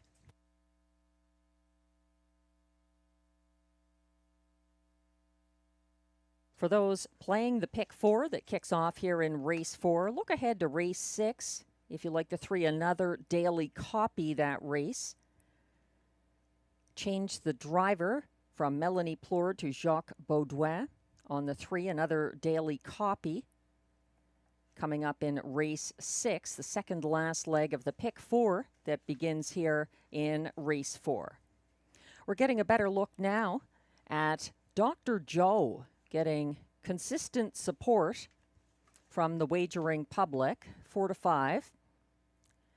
He's coming in to Rideau Carleton for the first time since December 18th, 2022. He's a strong closer with a history of occasional breaks leaving. This is his first ever drive by Marie-Claude Auger. Dr. Joe got away 4th from the Mohawk Rail on Monday. He was gapping 4th to the top of the stretch and overtaken by several horses late in the mile. Mohawk, of course, with a much longer stretch than Rideau Carleton. So sometimes a horse like Dr. Joe can benefit from the shift from the 7/8 mile track to the 5/8 mile track. In fact, Glenn Pearson may hold that philosophy about Dr. Joe, who he has on top of the ticket. Dr. Joe, 6-5 right now. I'm going with the 1, Thrilling Times, and putting Dr. Joe in the place spot. Glenn likes number 6, Logan Behold, in the place spot, the beaten 4-5 favorite who was first to the front Sunday from the Rideau Rail.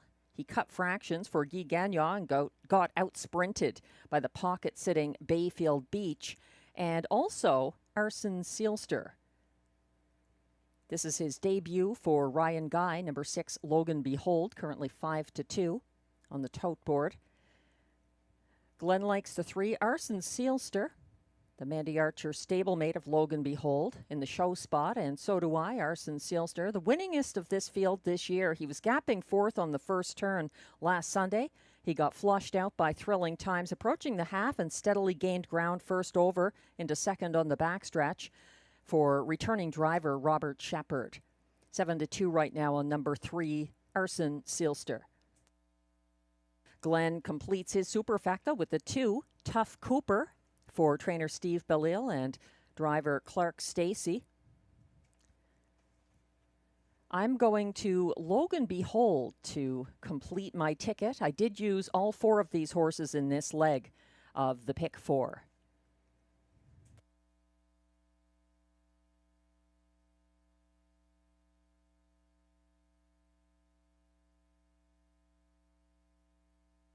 Starter has called the Pacers for race 4. This is your last chance to get involved in the middle pick 4. It kicks off here.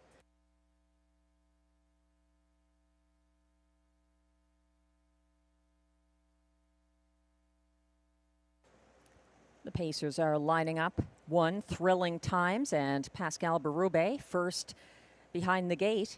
2 is Tough Cooper, Clark Stacey. 3, Arsen Seelster, Robert Shepard. 4, I'm a Dude, Stéphane Pouliot. 5, Dr. Joe, continuing on as favorite for Marie-Claude Auger. And 6, Logan Behold on the outside for Ryan Guy. They're all lined up as the starting gate is turning onto the Rideau Carleton backstretch for the start of race 4 and our middle pick 4. Good luck.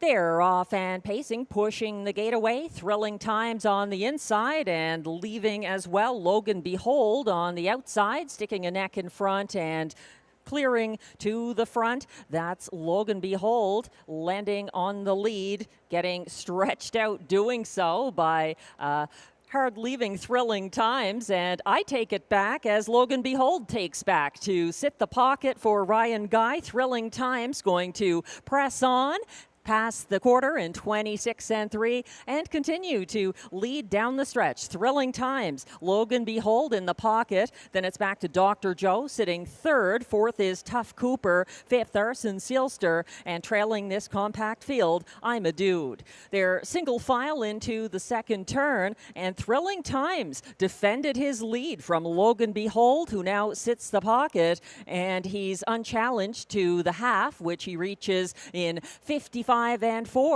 Now stepping out from third, Dr. Joe is getting underway for Marie-Claude Auger on the backstretch. He's up into second outside of Logan Behold, and he's drawing alongside Thrilling Times, who's fighting on the lead. On his outside, though, Dr. Joe bridle to bridle with him, and now sticking ahead in front from third. That's Logan Behold. It's a gap of 4 lengths back to Arsen Seelster in fourth. Fifth is Tough Cooper, and trailing I'm a Dude. They reach 3/4 1, 23-2, and now up front and leading at the top of the stretch, Dr. Joe trying to see this through.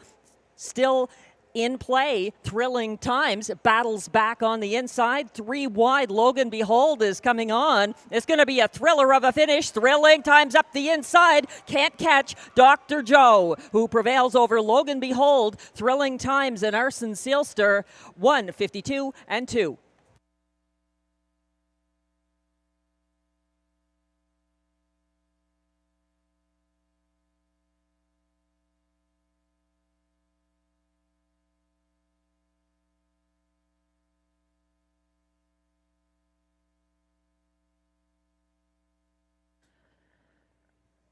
An exciting stretch drive with Thrilling Times refusing to give in. Dr. Joe fighting on from mid-pack, and late speed from Logan Behold on the outside. The 3 of them coming to the wire for a near blanket finish.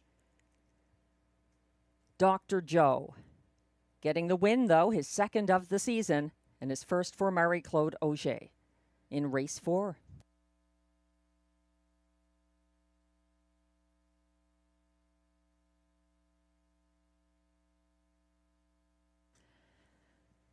The unofficial top 4 order of finish is now displayed for race 4. 8-5, co-favorite number 5, Dr. Joe, the race winner for Marie-Claude Auger over 6. Logan Behold, who closed for place, 1. Thrilling Times, going off as 8-5 co-favorite.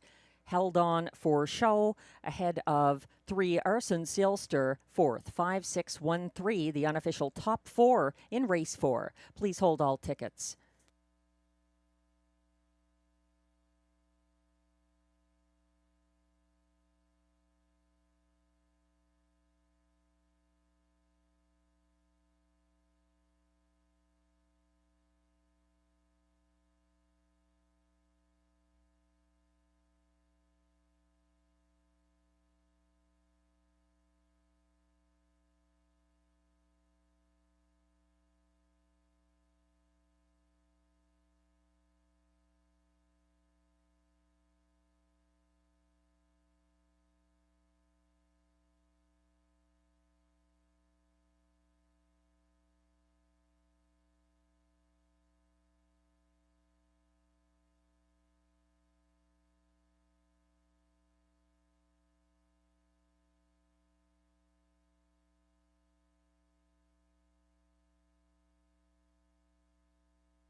Now coming back to the Rideau Carleton Winner's Circle. Unofficial race 4 winner, number 5, Dr. Joe. Dr. Joe, a 7-year-old bay gelding by Better's Delight out of Something Incredible, owned by Limco Incorporated of Châteauguay, Quebec. Bred by Robert McIntosh Stables Incorporated of Ontario with the CSX Stables of Ohio and David Boyle of Ontario. Trained by Vic Putty. Driven to victory by Marie-Claude Auger. Dr. Joe, an 8-5 co-favorite, and that's the second win of the season in a new seasonal mark of 152-2.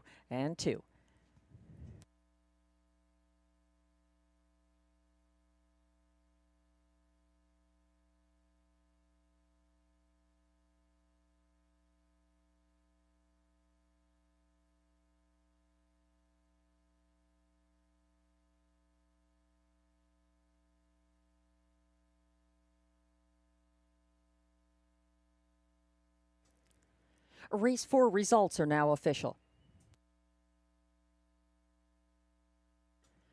Prices are posted for race 4, where number 5, Dr. Joe, returns $5.50 to win.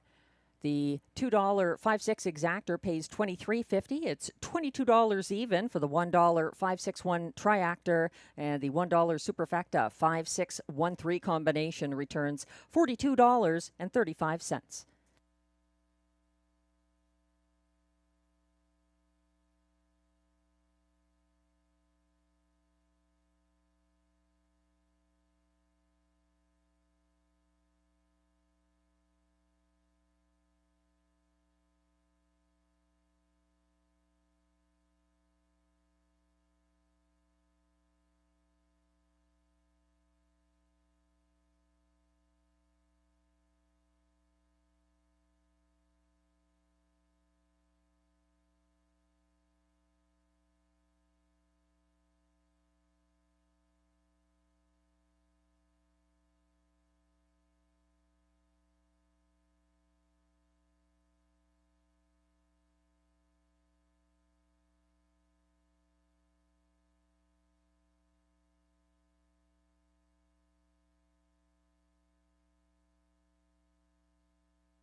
The race 4 rundown is now displayed. 8-5 co-favorite at the last flash. Number 1, Thrilling Times, was third. 2, Tough Cooper finished fifth.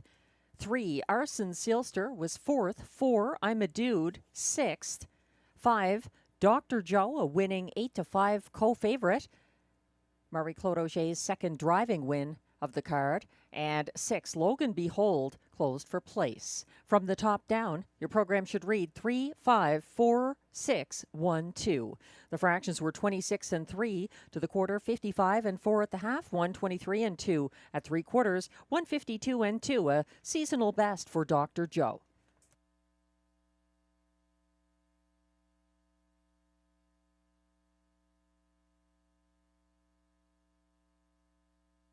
Race 5 is coming up next, and it's our Sunday night feature, the preferred handicap pace with exactor, triactor, pick 3, and superfecta wagering. It's a field of 6. And in case you're wondering, the light speed was victorious for Guy Gagnon at Hippodrome 3R this afternoon in the final of the Quebec sired series for 4-year-old and up male pacers. We'd like to congratulate them, but no Guy Gagnon tonight, no light speed tonight, and we're looking at race 5 selections from Glenn Pearson and myself. Glenn likes the current 1-2 favorite from post 6, Mythic Gambler, for Catherine Girard and Robert Shepard, coming in off of a victory at this level June 22nd for the same connections. Glenn likes 5, Lakers Bank, for trainer-driver Darcy Clancy in the place spot. I can tell you that I thought Lakers Bank beat Mythic Gambler in their most recent matchup initially. And I thought Lakers Bank beat I Am a Rocket until the photo finish happened. So this horse has been extremely competitive, and he's overlooked at 9-1 right now. Glenn has the 4, Beef and Cheddar, for Wayne Catherwood and William Waugh, third in his ticket. And then he's going to the 3, RJ's Super Freak, the good closer for Eric Lafleur and Marie-Claude Auger, a paradoxical front-end winner in the preferred handicap on June 15th from the rail. Glenn isn't using the 6-1 rail horse here, Sports Activator, for Mike Armstrong and Ryan Guy, but I think he belongs, and I think he's sitting on a good race really soon, and he's my top choice. But I'm also using the 6, Mythic Gambler, and the 5, Lakers Bank. I would box those 3 for an exactor or triactor. And my 4th choice horse is the 4, Beef and Cheddar, who was third, stepping up to the preferred level last Sunday for driver Pascal Berube. This time it's William Waugh driving this 6-time winner, who's currently 3-1 from post 4, Beef and Cheddar.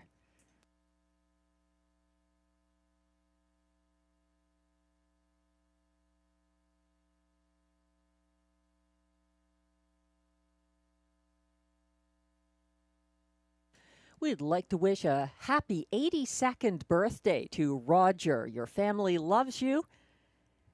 And all the best from all of us here at Rideau Carleton Raceway as well. Hope your 82nd birthday is wonderful, Roger.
The Pacers are coming onto the track now for the Race 5 Post Parade for the Preferred Handicap Pace.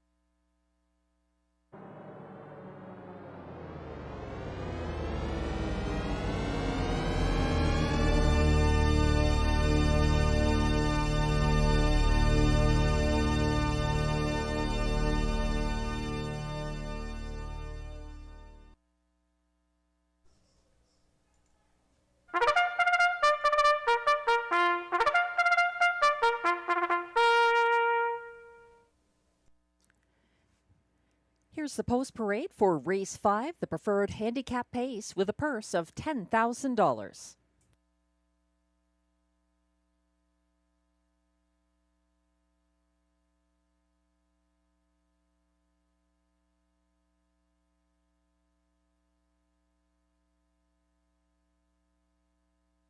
Number 1 is Sports Activator, owned by Lee Cullen of Ottawa with Lloyd Howley of Cars Ontario. Trained by Mike Armstrong, Ryan Guy drives. 2 is Shotgun Jerry, owned by a numbered Quebec Corporation of Gloucester, Ontario. Trained and driven by Stéphane Pouliot.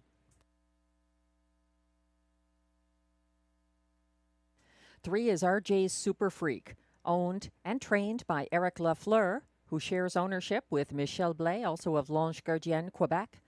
Marie-Claude Auger in search of her 3rd driving win of the card. 4 is Beef and Cheddar, owned and trained by Wayne Catherwood of Brinston, Ontario. William Waz in the bike.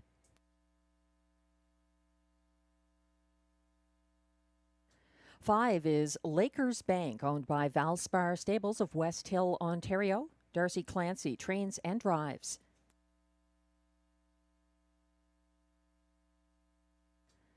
And on the outside from post 6, Mythic Gambler, owned by Cozen Farms of La Prairie, Quebec.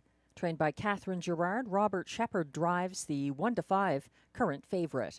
That's your field of 6 preferred pacers for upcoming Race 5, Exactor, Triactor, Superfecta, and Pick 3 wagering.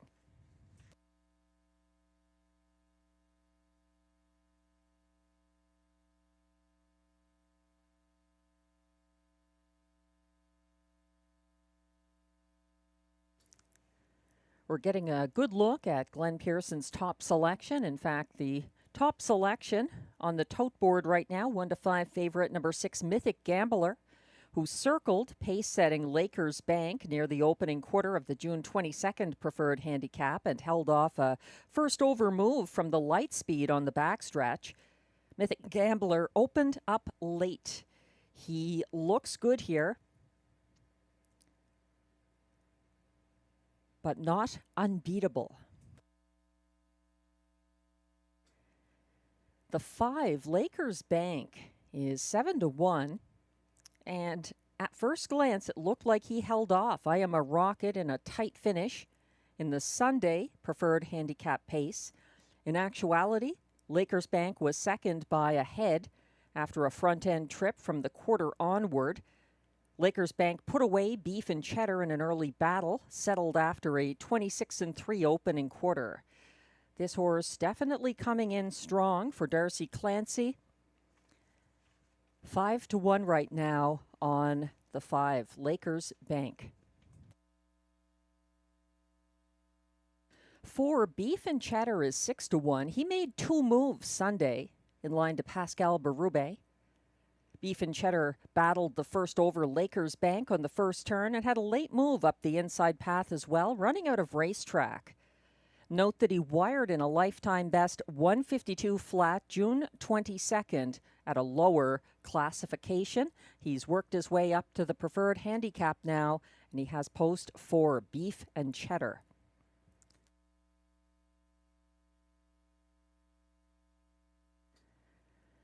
I'm throwing in the 1. He's 8-1, but Sports Activator went undefeated in 3 starts last July, 2 at this track with Ryan Guy driving.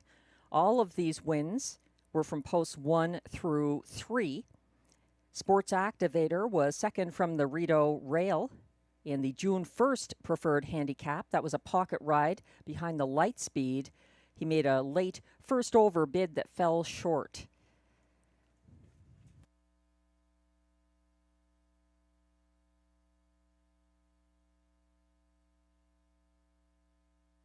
Looks like a bridle adjustment possibly taking place there on track. Equipment adjustment anyway on number 5, Lakers Bank. Just walking in front of the grandstand. The issue looks to be resolved.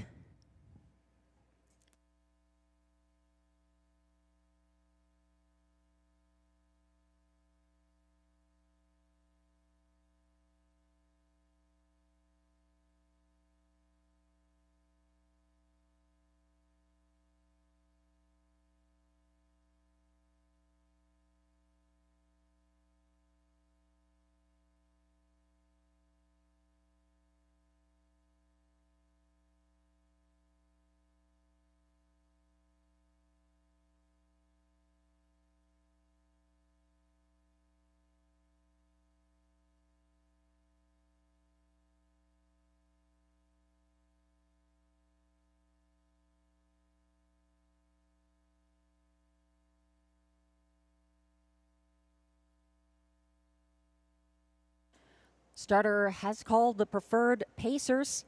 This is your last chance to wager on race 5. They're lining up now.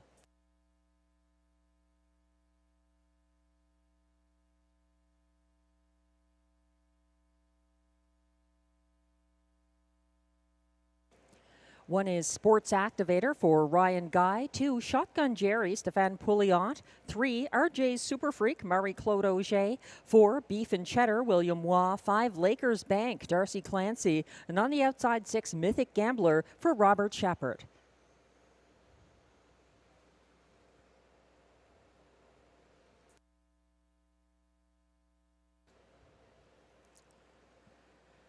Starting gate has turned on to the Rideau backstretch. And the pacers are all in line. They're off and taking back early. Mythic Gambler from the outside, battling early. That's Beef and Cheddar versus Lakers Bank, and surging to the lead with that 3 wide early move. Lakers Bank for Darcy Clancy now opens up by 3 over next closest Beef and Cheddar, following from 3rd Sports Activator. 2 lengths behind him in 4th, Shotgun Jerry, and then it's back to Mythic Gambler and the known closer, RJ's Super Freak, who trails past the opening quarter of 27-3. Mild fractions for this group, Lakers Bank and Darcy Clancy leading by a length over pocket sitting Beef and Cheddar. It's a length and a half back to 3rd, Sports Activator. 4th, Shotgun Jerry. Starting up now, first over from 5th, Mythic Gambler, followed by a second over, RJ's Super Freak, underway from last on the second turn. Things are going to heat up shortly for Lakers Bank, who was unchallenged to the half, 57-4, a 30-1 second panel breather. He continues to lead by a length and a half, and now he's got some pressure on his outside. It's Sports Activator who is second, pushing on outside of Beef and Cheddar, who sits 3rd along the pylons. 4th, Shotgun Jerry gaining ground, losing momentum momentarily out there in 5th. Mythic Gambler as they approach 3 quarters, 1:24-4 the clocking. Lakers Bank continues looking good. Sports Activator is parked first over in 2nd. Winding up, Mythic Gambler 3 wide for the stretch drive. They're chasing Lakers Bank, who has a 3-length lead. Can anyone get to him? Lakers Bank going to take it to the bank here for Darcy Clancy, getting his first Rideau preferred win. That's Beef and Cheddar up for second ahead of Mythic Gambler, 152-2.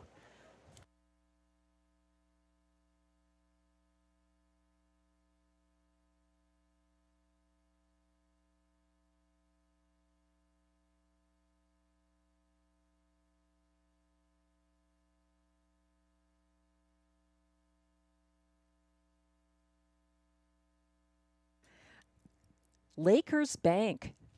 Wow. Making front and holding off everyone for his first Rideau Preferred victory tonight in race 5. It was battle on for place.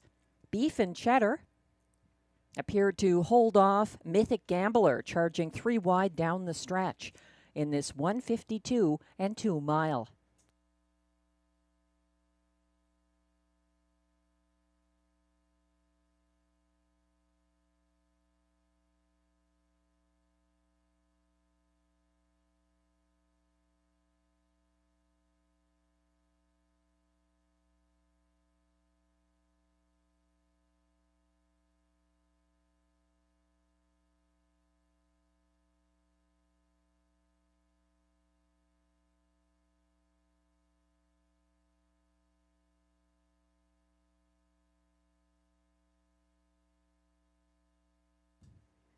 Unofficial results are now posted for the top 4 finishers in race 5 at 5-2.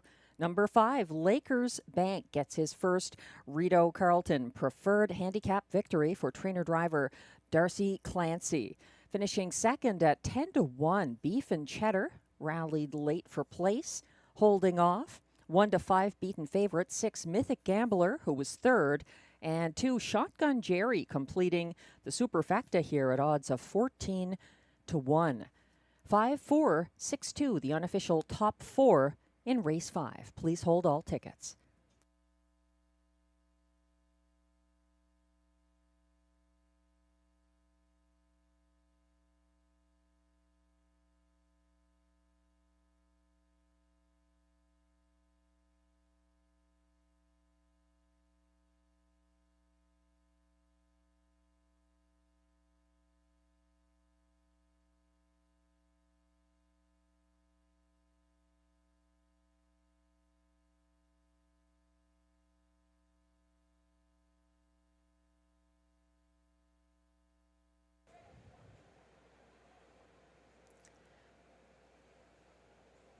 Coming back to the Rideau Carleton winner's circle after his first win at this level,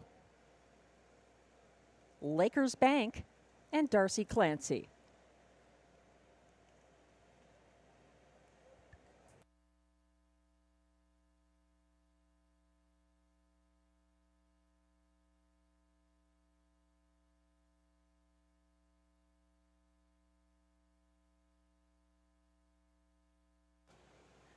Give a hand to Lakers Bank. He just captured our top class of the night. Lakers Bank, a 4-year-old brown gelding by All Bets Off out of Victoria's Vet, owned by Valspar Stables, West Hill, Ontario. Bred by Lara Lake, Nontel of Elgin, Ontario. Trained and driven by Darcy Clancy. That's win number 3 of the season. 152 and 2, Lakers Bank.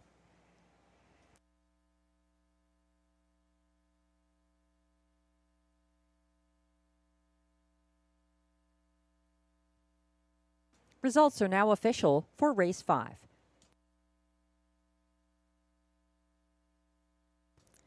Prices are posted for race 5. 5 Lakers Bank returns $7.80 to win. That $2.54 exactor pays $89.30.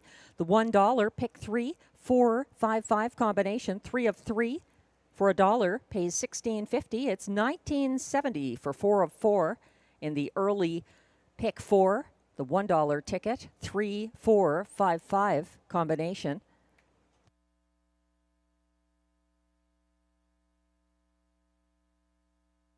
$1 triactor 546 pays $91.75 and $309.50 if you had that $1 superfecta 5462 combination.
The race 5 rundown is now displayed. 1 Sports Activator ended up 6th after getting parked. 2 Shotgun Jerry was 4th.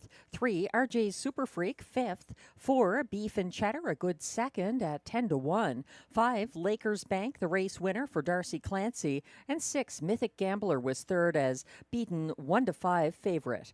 From the top down, your program should read 6, 4, 5, 2, 1, 3. The fractions 27 and 3, 57 and 4, 124 and 4, 152 and 2. The winning preferred handicap pace for Lakers Bank.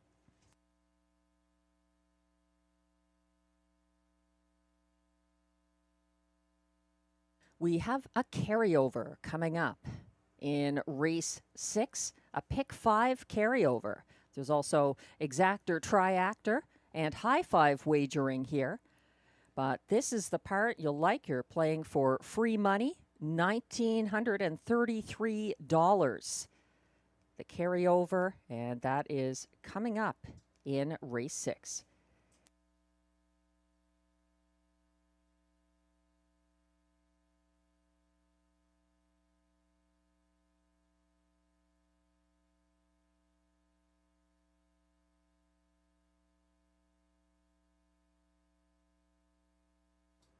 I've got a pick 5 ticket worked out. The catch tonight seems to be the favorites are doing very well, or horses who are close to a favorite. So you're trying to keep your ticket cost lower to reflect that. I don't like a ticket where it costs more than you're getting back. I don't think anyone does, but we're trying this for $14.40 here in race 6, kicking off the pick 5 with that carryover of $1,933. Going with 4 horses, the 8 Silverado, the 1 Bad Apple, also the 2 Midnight Mood, and 5 Dr. Mickey. Race 7, I've got 3 of them there. Going with Light the Torch. He might be worth singling, but I think the 2 Stonebridge Hermes loves an inside post. And 3 Captain of Rock and Roll has post relief, and he's a 6-time winner this season. Race 8 going with the 4, 1, and 6. Time to Dancing from post 4, the 1 Duck Dynasty, the Stefan Pouliot stablemate. And 6, Arizona Jackson for Kara Stacey and Clark Stacey. I was just telling his owner, Robin Morley, yesterday that I think that horse has a good chance to upset that race. In race 9, I have singled number 1, Lady for Dollar for John McMillan and Marie-Claude Auger, often teaming up with winners. The horse who could upset has a claim entered, the 7, Sea Laird for Mandy Archer and Robert Shepard, that race. But keeping the cost down once again, going with the 1 only. And in race 10, I've got the 3 Milo Minute for Darcy Clancy, coming in off a win at Kawartha Downs on June 28th. And the upsetter there, I think, could be the 1 Little Casara for Kara Stacey and Marie-Claude Auger, getting some post relief. And Marie-Claude Auger having a good driving night so far here at Rideau Carleton. That's a $14.40 pick 5 suggested ticket, a 20-cent base wager.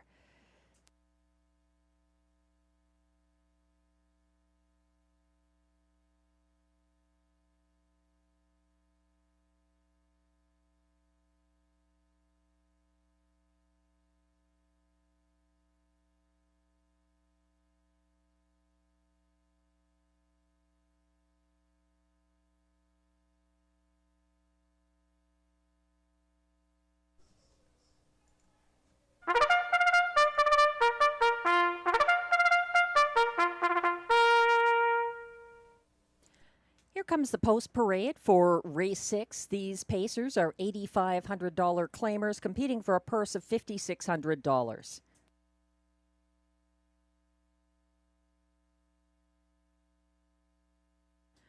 There are a couple of changes here. The field is scratched down to 7.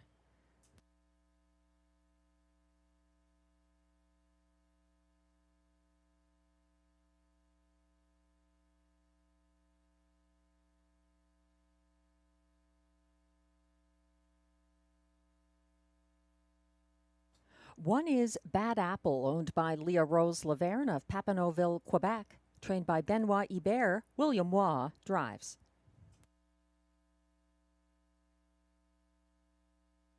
Two is the current even money favorite, Midnight Mood, owned by trainer Jamie Johnson with Sonia Johnson, both of Edwards, Ontario. Robert Shepard is in the bike. Three is another daily copy owned by Stéphane Fortin of Chicoutimi, Quebec. Steve Fortin trains, and note the driver change on the three, another daily copy. Jacques Baudouin is driving the three. Here's four, Sunny Bow, owned by a numbered Quebec corporation of Gloucester, Ontario, trained and driven by Stéphane Pouliot.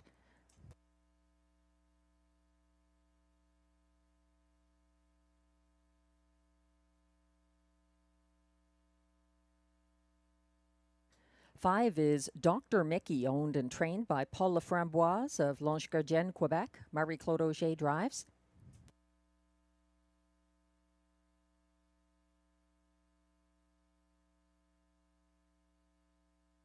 Six is Always Your Way, owned by Jamie and Sonia Johnson of Edwards, Ontario. Jamie trains. Clark Stacey is in the bike. Seven, Rockin' My Dream is a Judge's Scratch Weather.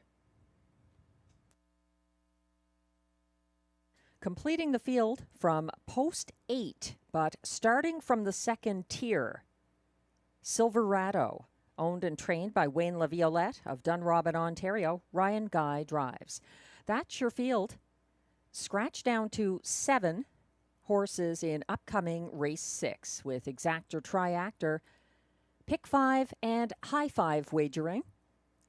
And because it's always worth repeating, the high 5, you're trying to pick the top 5 finishers in race 6 in order, 1st through 5th in this one race. The pick 5, you've got to pick 5 consecutive winners. You need the winners of races 6 through 10. And you can try a number of different horses in each leg of the pick 5. And importantly here, there's a carryover, so you're playing for some extra money. It wasn't hit on Wednesday, so you're playing for an extra $1,933. We're getting a look at Midnight Mood now, the 7-5 current favorite from Post 2 for Jamie Johnson and Robert Shepard. One win in 13 starts so far this season, and he was second, running out of racetrack behind Carson Star Choice in his most recent on Sunday at this claiming level. Midnight Mood, 3-2, respect on the tote board right now.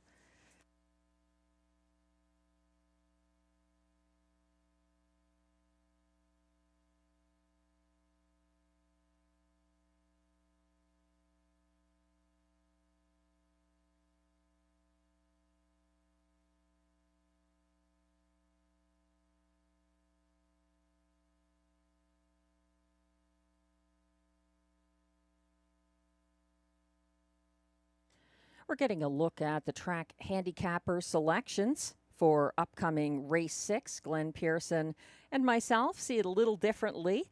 He supports the even money favorite here, number 2, Midnight Mood, on top of his ticket. He's going to the 8, Silverado, in the place spot.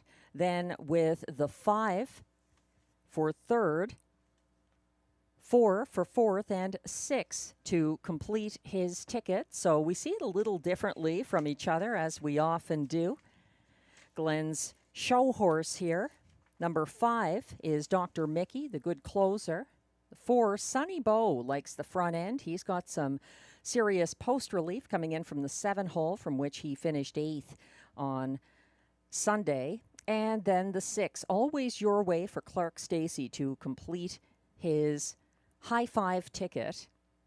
Mine looks a little different. I've got the 8 Silverado on top. Note that the 8 here is a saddle number for the 14-year-old, but post position wise, he's going to leave from the 2nd tier.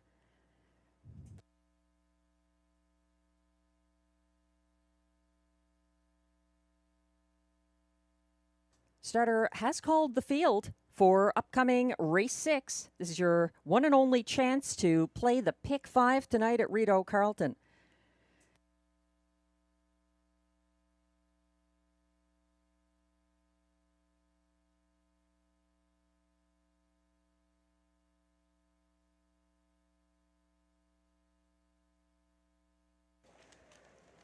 field is lining up for race 6. 1 is Bad Apple, William Waugh. 2, Midnight Mood, Robert Shepard. 3, Another Daily Copy, catch driven by Jacques Baudouin. 4, Sunny Beau, Stéphane Pouliot. 5, Dr. Mickey, Marie-Claude Auger. 6, Always Your Way, Clark Stacy. 7, Rockin' My Dream is scratched. And the trailer is 8, Silverado for Ryan Guy.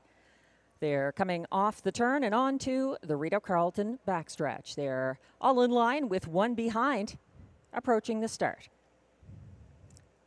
And they're off and moving out from mid-pack. Sunny Beau trying to get something going, but he's got company, sticking ahead in front now and taking over. Another Daily Copy between horses, and Midnight Mood is moving out from the inside to challenge that move, giving the parking ticket early to Another Daily Copy. Caught second over, outside in fourth, that's Sunny Beau. On the inside, Bad Apple is third. They circled past that opening quarter of 27 flat, with Midnight Mood leading the way for Robert Shepard down the stretch, shadowing from the pocket. Another Daily Copy. Moving on, Sunny Beau wants that lead, and Pouliot sends him as they round the second turn now. Also out and moving, first over uncovered from fifth. That's Silverado and Ryan Guy, who are flushing out. Midnight Mood, they approach the half, and Sunny Beau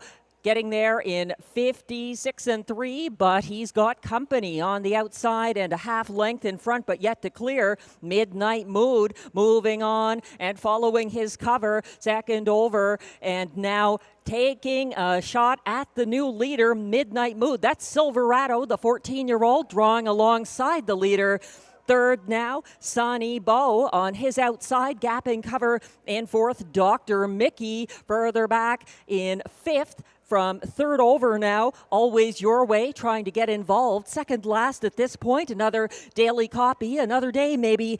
Bad Apple trails 125 3 3/4, and coming down the lane, it's like a match race with Midnight Mood and Silverado. Midnight Mood in the mood for a win, but so is the veteran Silverado, fighting to the wire. Midnight Mood gets it over Silverado. Dr. Mickey, Always Your Way, and Sunny Beau.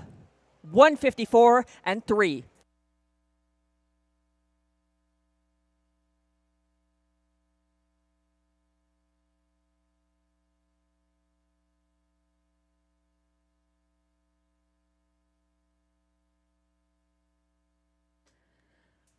Quite the battle to the wire. Midnight Mood prevailing for Robert Shepard.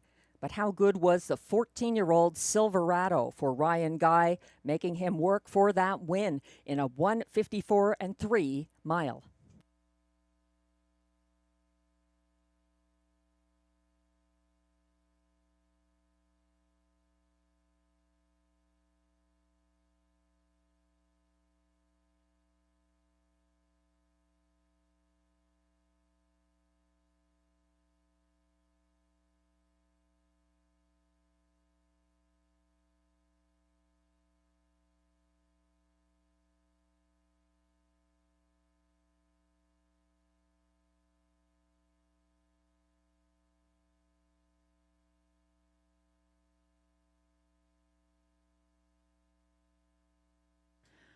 Unofficial top 5 finish is now posted for race 6, going off as 9-5 favorite. Number 2, Midnight Mood, gets the win, his second of the season for Robert Shepard.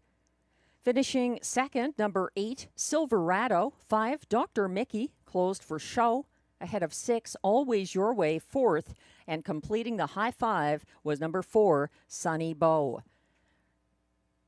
2, 8, 5, 6 for the unofficial top 5 finishers in race 6. Please hold all tickets.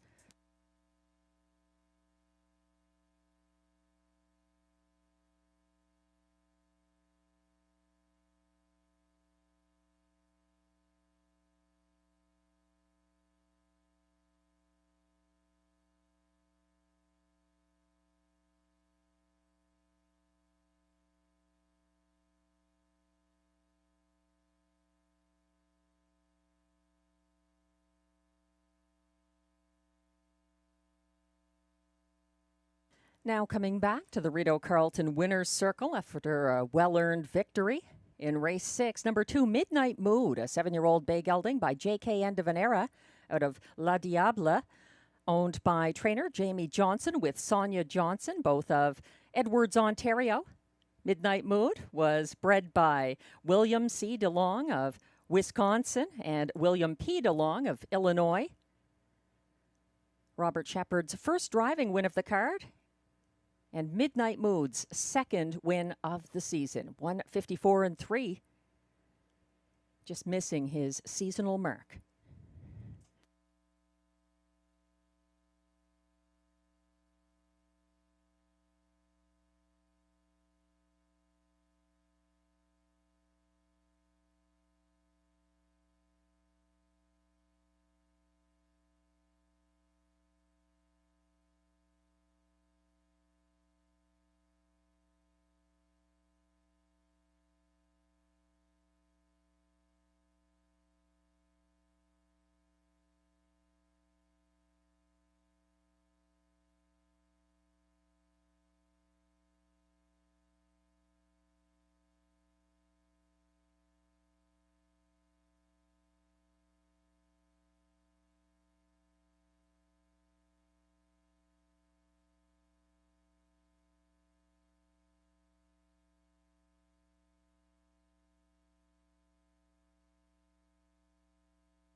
Race 6 is now official.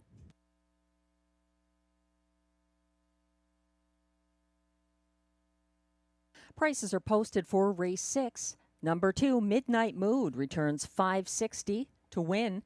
The $2 2.8 exactor pays $23.30. It's $35.15 for the $1 2.85 triactor. The 20-cent super high five pays $77.93 for the 2.8564 ticket.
The race 6 rundown is now posted. 1, Bad Apple was 6. 2, Midnight Mood, the race winner for Robert Shepard, a 9-5 winning favorite. 3, Another Daily Copy finished 7th. 4, Sunny Bow was 5th. 5, Dr. Mickey 3rd. 6, Always Your Way 4th. 7, Rockin' My Dream was a judge's scratch weather. And 8, Silverado was a good second. From the top down, your program should read 6, 1, 7, 5, 3, 4, scratch 2. The fractions, 27 flat to the opening quarter, 56 and 3 at the half, 125 and 3 at 3/4, 154 and 3, the victory for Midnight Mood.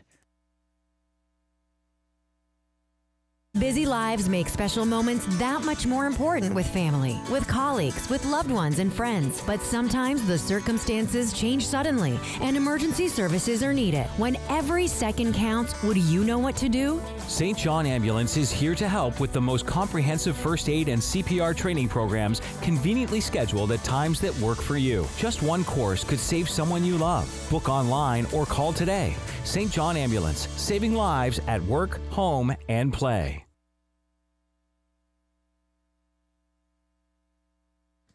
Race 7 is coming up next with Exactor, Triactor, Superfecta, and late pick 4 wagering. A competitive field of 6, but the class dropper, number 4, Light the Torch, getting all the attention at the moment. 2-5. The Marc-Andre Simoneau trainee back in line to Pascal Berube. He has 3 wins this season from 12 starts, and he's tried things from off the pace in his last 2 starts here, the June 15th preferred handicap, and then on a class drop, June 22nd, where he was beaten favorite, finishing 5th. Because this race kicks off our final pick 4, I've mapped out another ticket, and this one on the economical side, thanks to a single in race 9. Here in race 7, going 3 deep, Light the Torch, but also the 2, Stonebridge Hermes, and the 3, Captain of Rock and Roll. In race 8, using 4, Time to Dancing, 1, Duck Dynasty, and the 6, Arizona Jackson. In race 9, I am going to single the 1, Lady for Dollar, for John McMillan and Marie-Claude Auger. If you wanted to add another horse there, I think 7, Sea Laird could possibly pull it off again from post 7 from Andy Archer and Robert Shepard. A claim entered on him that race, as well as the 2, Better at High Tide in race 9. And then going with a couple of horses in the nightcap, race 10, Milo Minute from post 3 for Darcy Clancy, who captured the preferred tonight with Lakers Bank, and 1, Little Casara for Cara Stacey and Marie-Claude Auger. That's a $3.60, 20-cent ticket.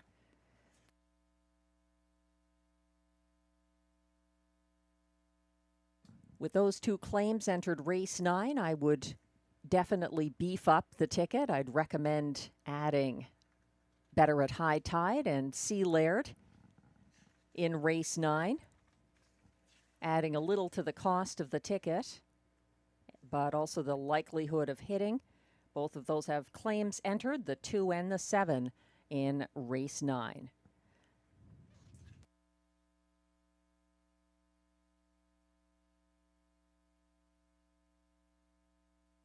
The favorites have been going strong, though. Some are definitely going to start this late pick 4 by singling the 4 here, Light the Torch, 3-5 right now.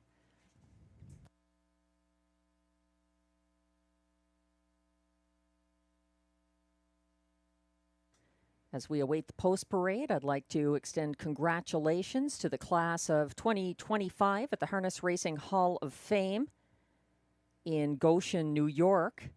That ceremony happening tonight. The newest class of Hall of Famers, Tom Aldrich, Bob Boney, that is, Mal Burrows, the late Mal Burrows, and Chris Ryder, communicators Judy Davis-Wilson and Debbie Little, Living Horse Hall of Fame inductees, Ariana G., Marion Marauder, Put on a Show in Charlton, and the Broodmares, Fireworks Hanover, and Steamy Windows.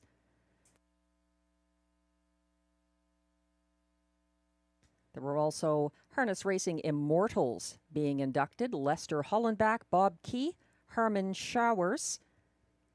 American winner, grade singing, magician, Romalie Hanover, and Town Pro.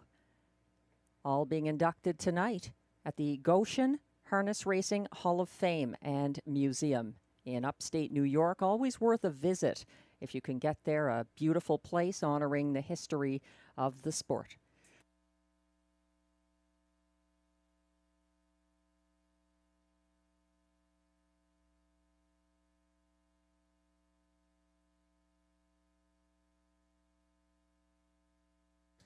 The horses are coming towards the track now for the Race 7 post parade.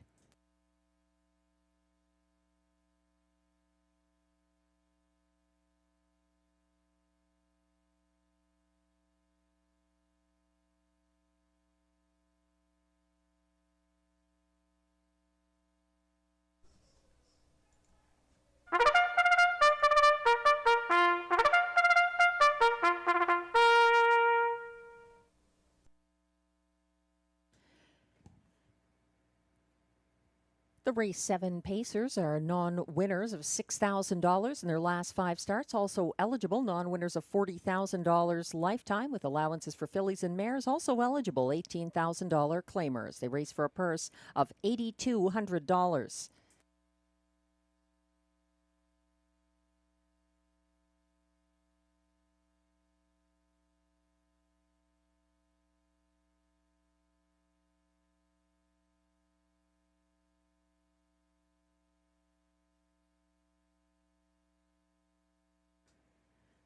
Number 1 is Giggity, Giggity, Giggity, owned by Jamie Copley of Kenmore and Barry Treen of Spencerville, with Ashley Murphy of Iroquois, all of Ontario. Mandy Archer trains. Marie-Claude Auger is in the bike.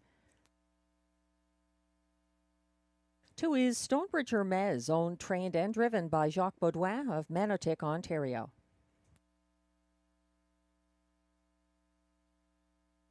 3 is Captain of Rock and Roll, owned by trainer Jacob Copley with Mandy Archer, both of Kenmore, Ontario. Robert Shepard drives.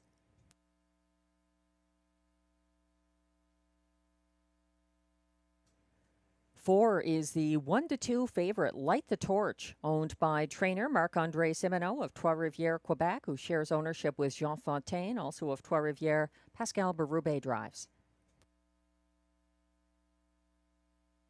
5 is Purely Wicked, owned by Robin Morley of Mildmay, Ontario, trained by Cara Stacey. Clark Stacey drives.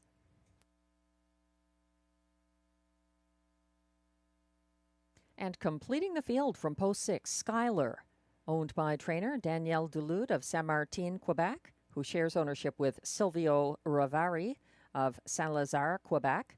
Ryan Guy is in the sulky. That's your field of 6 pacers for upcoming Race 7, Exactor, Triactor, Superfecta, and Late Pick 4 wagering. No changes in Races 7 or 8. There are a couple of things to keep in mind for the Pick 4 players. Some changes in Race 9. Claims entered on the 2, Better at High Tide, and the 7, Sea Laird in Race 9. Also the hobbles being taken in from 64 to 61.5 inches on the 8 Day Trader in Race 9. No changes in Race 10.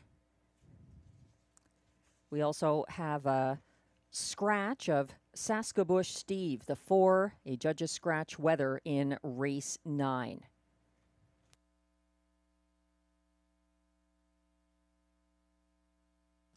We were getting a closer look there at the 4, the current favorite, the favorite since the windows opened, Light the Torch. He was a beaten 1-5 favorite, caught 3 wide to the opening quarter, June 22nd on a class drop from the preferred. He gained ground first over, got parked third to the half, flushing out the pocket-sitting Shotgun Jerry on the turn for home. Light the Torch tired late, but he gets further class relief here. He's the top selection of Glenn Pearson and myself, both of us using him over the 2, Stonebridge Hermes. He and Jacques Baudouin pocketed up behind the pace-setting Betts Beach Sunday, and were caught inside of the first over vis-a-vis Blue Chip on the backstretch. Stonebridge Hermes tipped first over at the top of the stretch, but Shotgun Jerry stole the win with a late move up the inside path. Stonebridge Hermes, though, best of the rest and class relief here. In the show spot, we agree on the 3, Captain of Rock and Roll, who loses Guy Gagnon today to Hippodrome 3R. Captain of Rock and Roll gets post relief, though. He was caught in second last at the half on Sunday. And Skim Pylons along the backstretch, advancing into 4th. He was loose late, but got out-sprinted in the stretch, and he's teaming up with Robert Shepard tonight for trainer Jacob Copley. To complete the superfecta, it's the 1 Giggity, Giggity, Giggity for Marie-Claude Auger that Glenn likes. And I'm looking out to the 6, Skylar, the strong closer who was caught third over behind the stalled cover of Early Action on the backstretch last Sunday. Skylar dropped back to last along the pylons at 3/4, and his late move up the inside path fell short.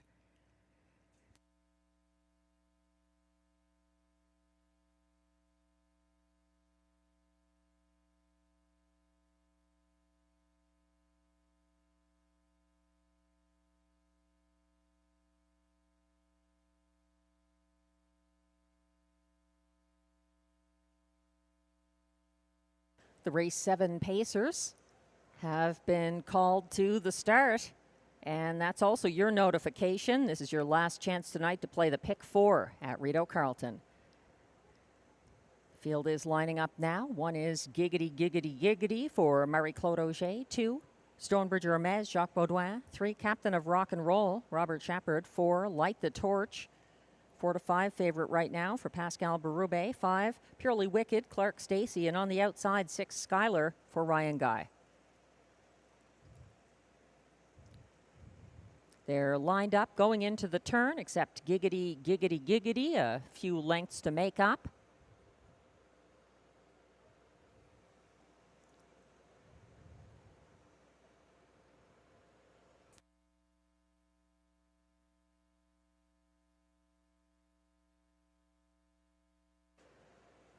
Starting gate is on the backstretch. Giggity, Giggity, Giggity, timing the gate for Marie-Claude Auger.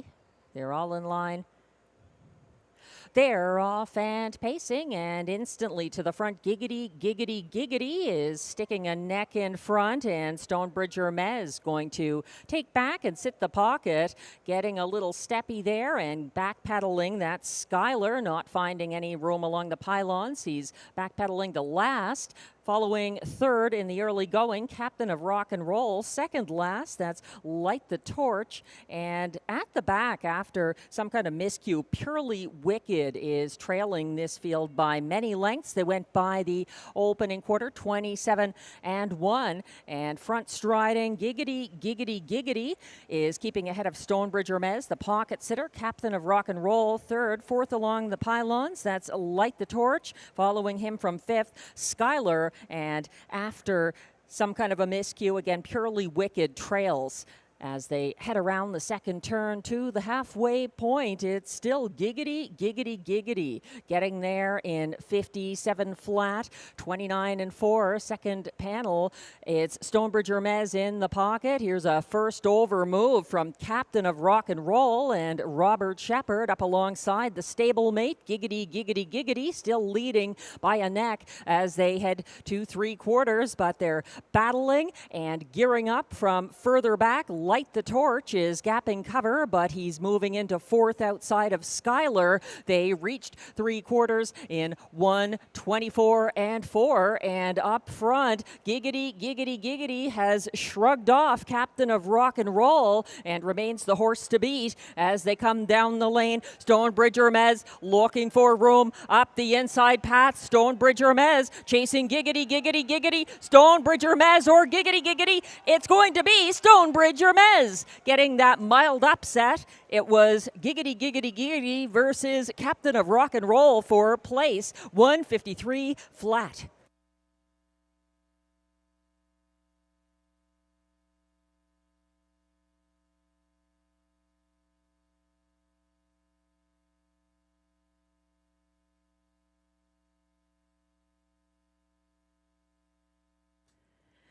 Watching that stretch drive again, Giggity, Giggity, Giggity, a name beloved by Jamie Copley. tried to get that win. And it looks like Stonebridge Hermes was able to edge out the pace setter with a late move up the inside path for Jacques Baudouin. Quite close there. Captain of Rock and Roll was third in a 1:53 flat mile.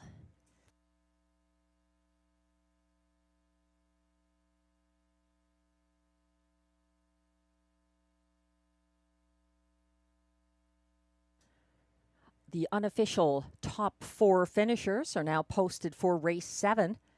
A 6-1 upset. Number 2, Stonebridge Hermes, gets the win for owner-trainer-driver Jacques Baudouin over the pace-setting number 1, Giggity Giggity Giggity, holding on for second, ahead of 3, Captain of Rock and Roll, coming on again late for show, ahead of the strong closer, number 6, Skylar, fourth.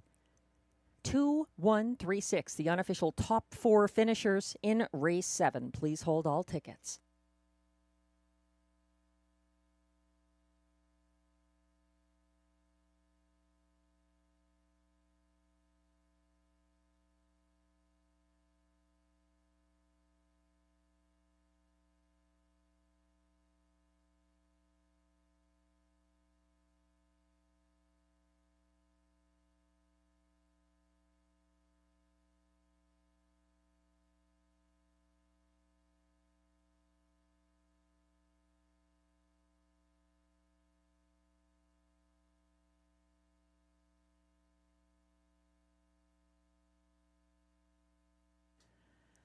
Now coming back to the Rideau Carleton Winners Circle for the 3rd time this season.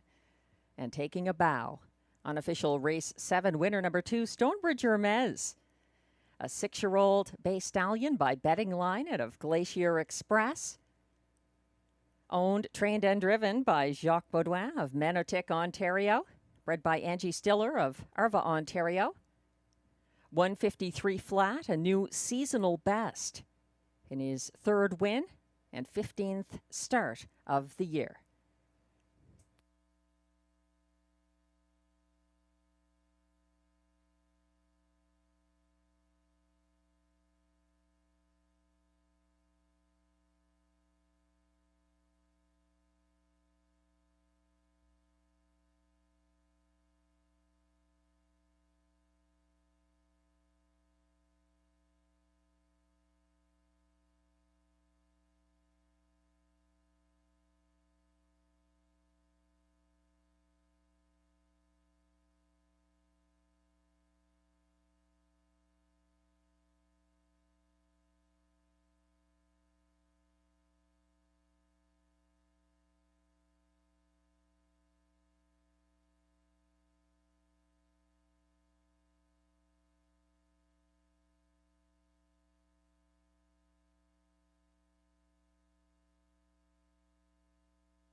Race 7 is now official.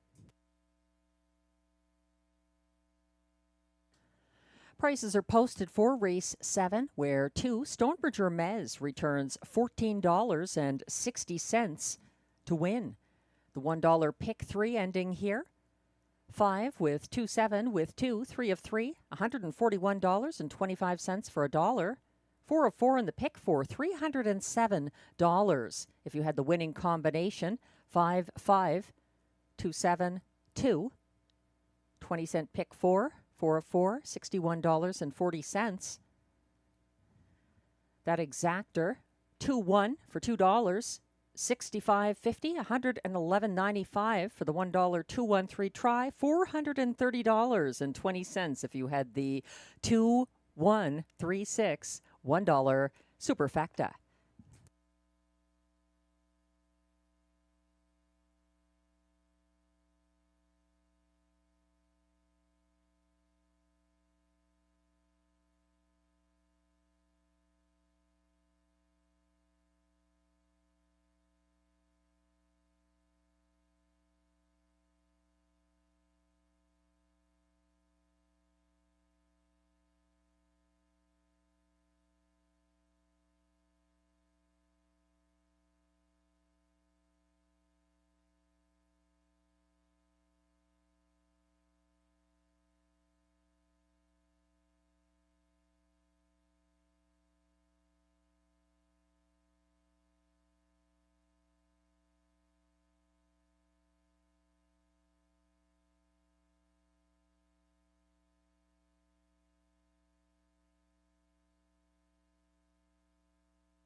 The race 7 rundown is now displayed. 1, Giggity Giggity Giggity was second.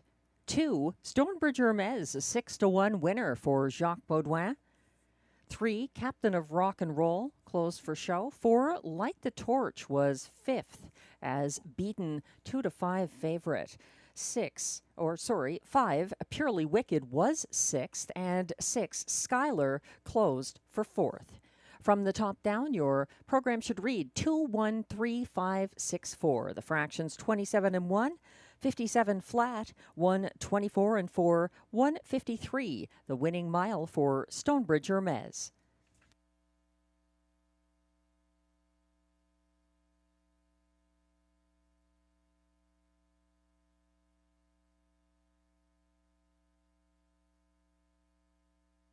We're moving on to race 8 now with exactor, triactor, superfecta, and late pick 3 wagering.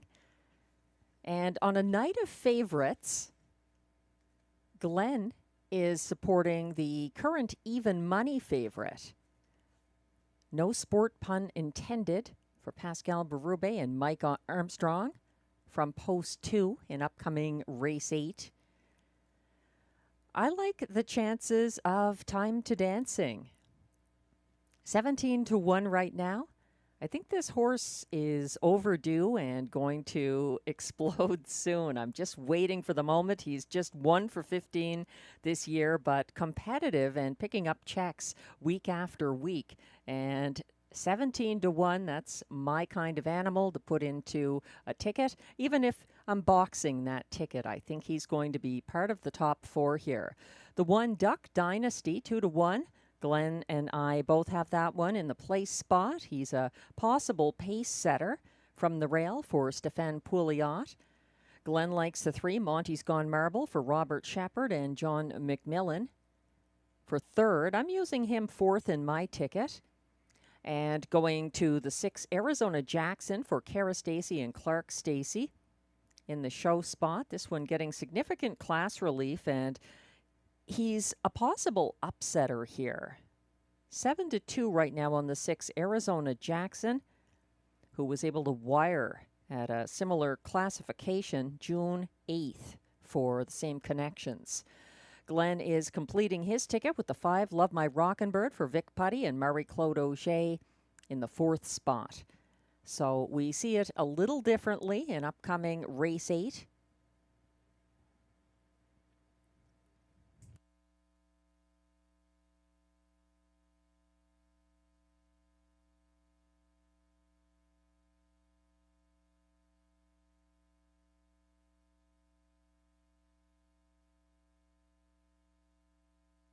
A reminder that on Saturday coming, it's just $100 as the jackpot in Tammy Forgey's free-to-play on-track handicapping contest. It was hit by 7 players last night.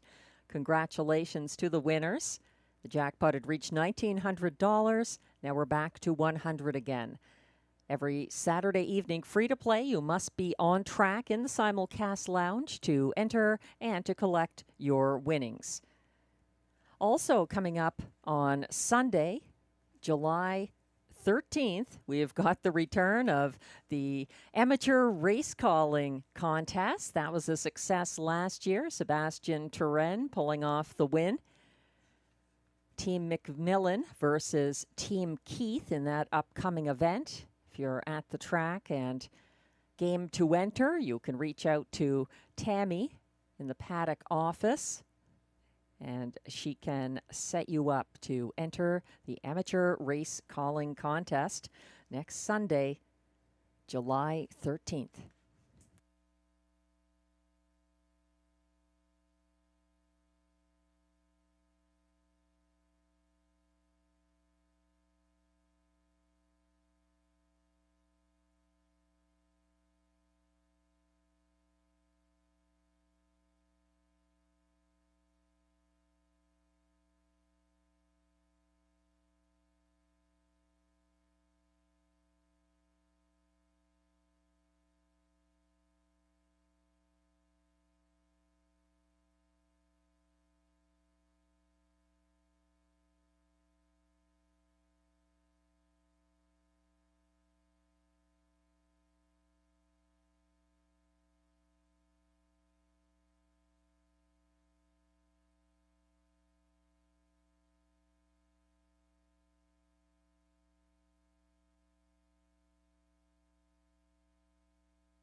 The horses are coming towards the track from the Rideau Carleton backstretch for the Race 8 Post Parade.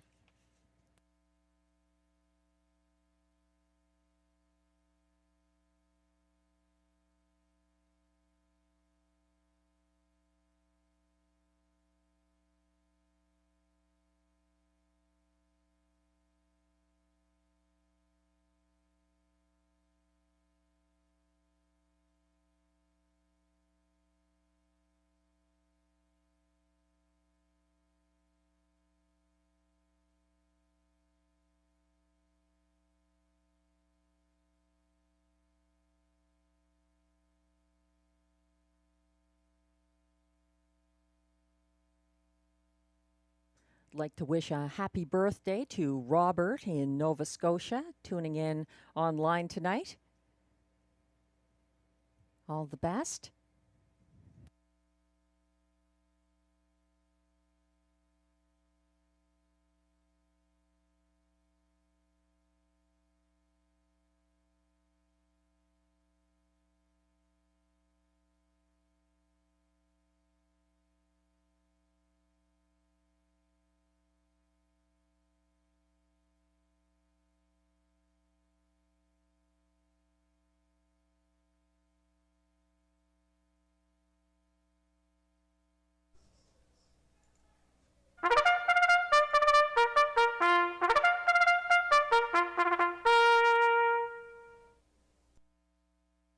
Here comes the post parade for race 8. These pacers are non-winners of $900 per start in their last 10 starts. They race for a purse of $6,400.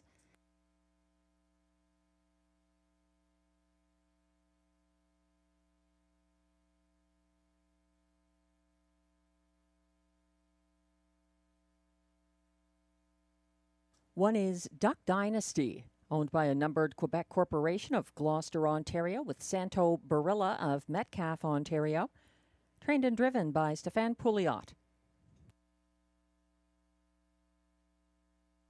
2 is No Sport Pun Intended, owned by Lee Cullen of Ottawa, with Lloyd Howley of Cars, Ontario, trained by Mike Armstrong. Pascal Berube drives.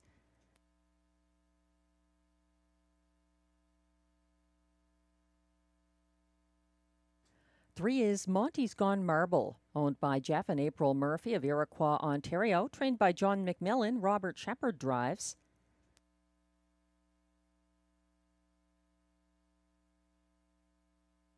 4 is Time to Dancing, owned by a numbered Quebec corporation of Gloucester, Ontario, trained by Stéphane Pouliot. Melanie Plourde drives. 5 is current even money favorite Love My Rockin' Bird, owned by Limco Incorporated, Châteauguay, Quebec, trained by Vic Putty, driven by Marie-Claude Auger. Completing the field from post 6, Arizona Jackson, owned by Robin Morley of Mildmay, Ontario, trained by Kara Stacey, driven by Clark Stacey. That's your field of 6 for upcoming race 8. Exactor, Triactor, Superfecta wagering, and the last pick 3 of the card. No changes in race 8. We're getting a closer look at the 5. Love My Rockin' Bird. Just one win this season. He's best known as a front-end loving horse. He tried things from off the pace back on June 8th at a higher level for Marie-Claude Auger, finishing second by a neck to Woodmere Gaelic. And this is a horse who has only missed a check in his last 6 starts when he was stuck with the 8-hole at a higher level on June 22nd. Marie-Claude Auger has a couple of driving wins tonight so far, and Love My Rockin' Bird moving down the class ladder here once again.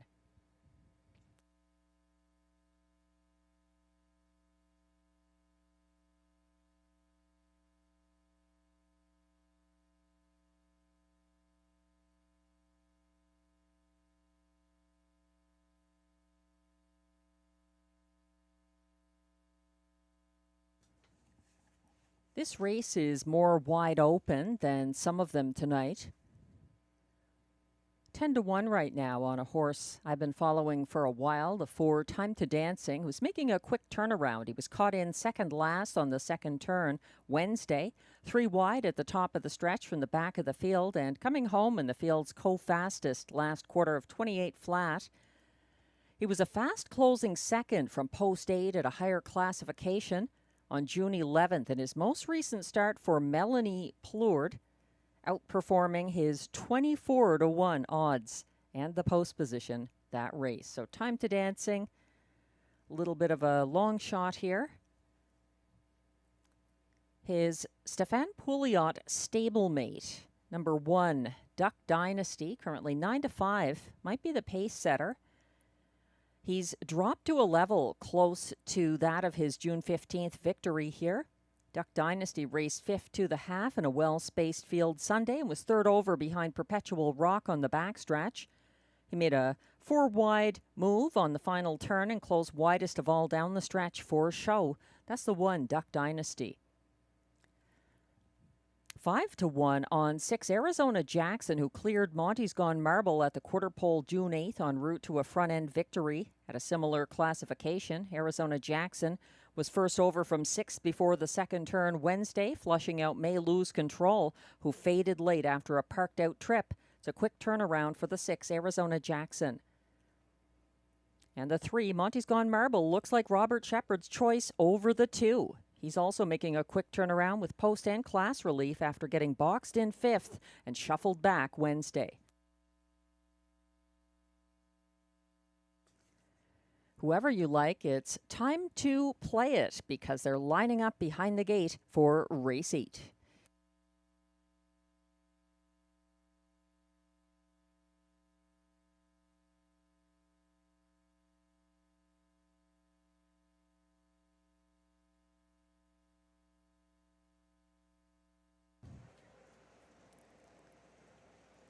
Race 8 Pacers gathering behind the starting gate. 1 is Duck Dynasty, Stefan Pouliot. 2, no sport pun intended, Pascal Berube. 3, Monty's Gone Marble, Robert Shepard. 4, Time to Dancing, Melanie Plourde. 5, Love My Rockin' Bird, Marie-Claude Auger. And on the outside, 6, Arizona Jackson, Clark Stacey. They're on the turn.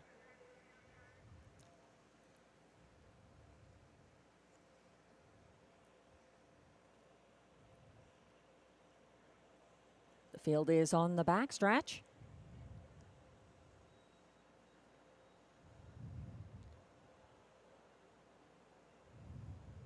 They're off and pacing, pushing the gate away. Monty's Gone Marble for Robert Shepard, but he's out sprinted by Duck Dynasty from the rail for Stefan Pouliot.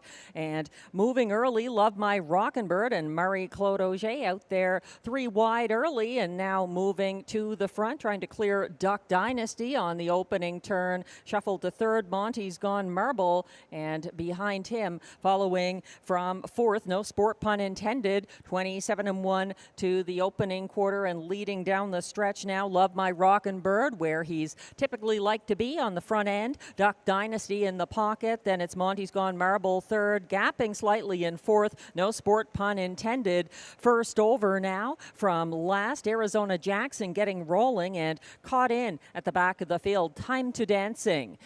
They're circling now towards the halfway point, and it's Love My Rockin' Bird getting there first in 57 flat, 29-4. Second panel, and Duck Dynasty confidently in the pocket. Here's a first over, Monty's Gone Marble up to second on the outside, following the cover. Second over into fourth on the backstretch, Arizona Jackson. Fifth, and caught in, no sport pun intended, got the shuffle. And third over from last, that is Time to Dancing as they approach 3/4, getting there in 1:25-1. It's still Love My Rockin' Bird trying to see it through on the front end. First over pressure from Monty's Gone Marble, approaching the top of the stretch, swinging wide for the stretch drive. Time to Dancing trying to hunt down Love My Rockin' Bird, who has a significant lead. Love My Rockin' Bird on the front end, coming late. Duck Dynasty has left the pocket and is going to get the win over Love My Rockin' Bird. Time to Dancing up for show. 1:53-3.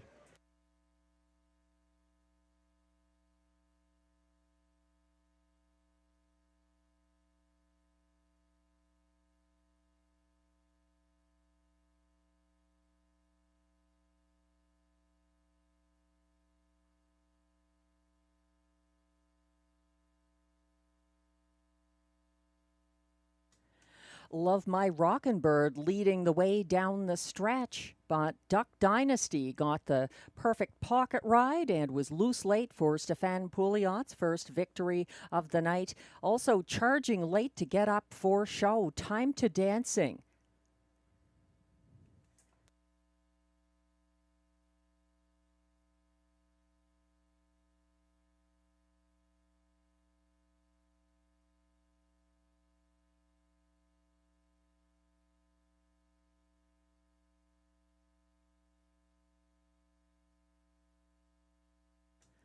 The unofficial top 4 order of finish is now shown on screen for race 8. 2-1. Duck Dynasty gets the win for Stefan Pouliot. Over 8-5 favorite number 5, Love My Rockin' Bird. A good second. Closing for show at 7-1, number 4, Time to Dancing. And completing the superfecta, number 2, No Sport Pun Intended, was fourth. 1-5-4-2, the unofficial top 4 order of finish for race 8. Please hold all tickets.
Now coming back to the Rideau Carleton Winner's Circle, unofficial Race 8 winner number 1, Duck Dynasty.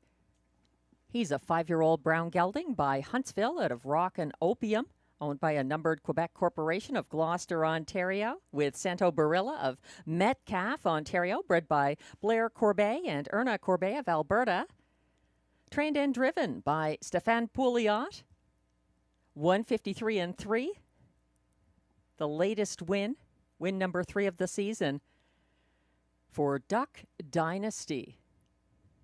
Getting a lot of love down there in the winner's circle as Race 8 goes official.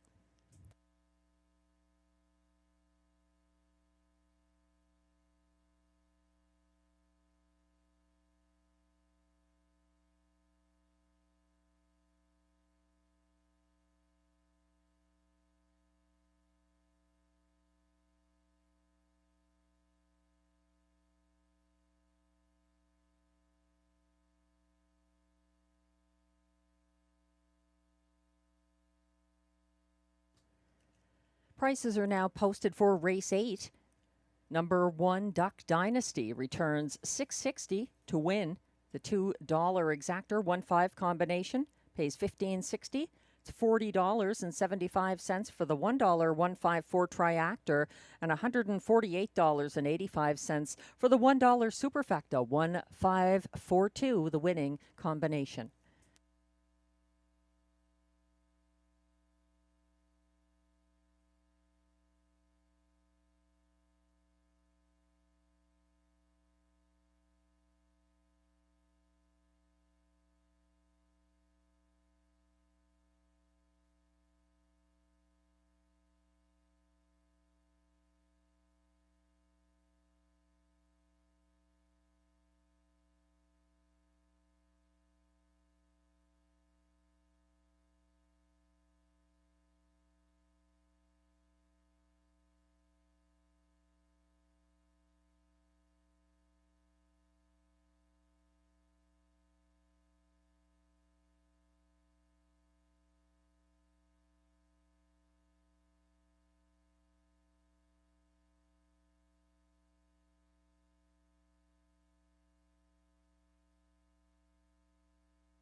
The Race 8 rundown is now displayed. 1, Duck Dynasty, the race winner for Stéphane Pouliot.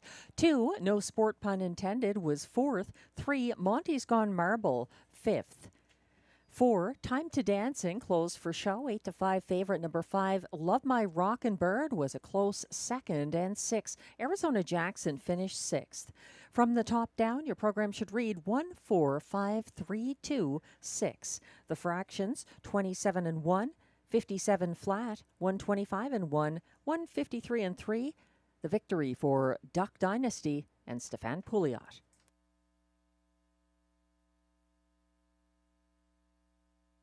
Race 9 is coming up next with exactor, triactor, superfecta, and late daily double wagering. There are a number of changes this race. The 4, Saskabush Steve, was a judge's scratch, weather.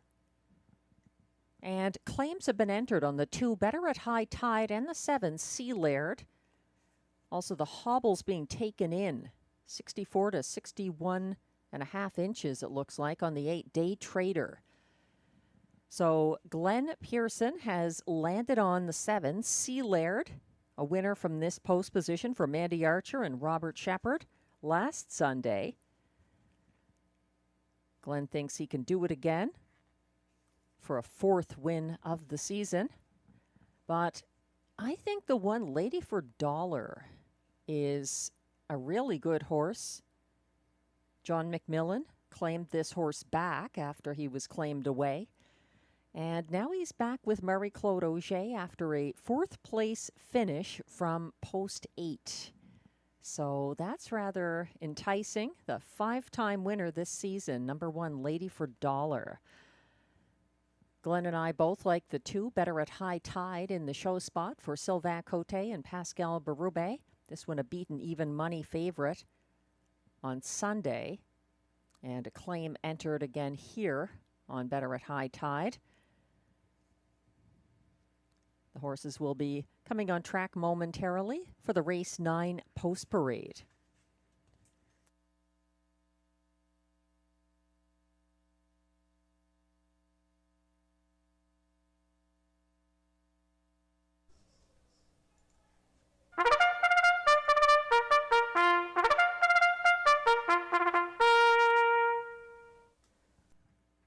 Here come the pacers for race 9 post parade. They're $10,500 claimers, also eligible, non-winners of $425 per start in their last 10. They race for a purse of $6,000.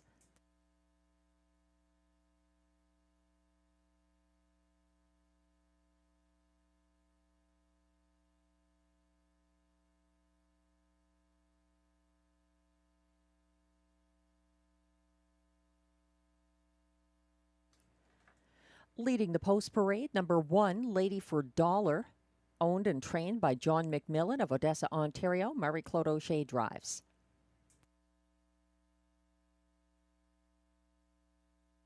Two is Better at High Tide, owned and trained by Sylvain Cote of Joliette, Quebec, who shares ownership with Michel Legasse of Terrebonne, Quebec. Pascal Berube drives. A claim is entered on 2, Better at High Tide.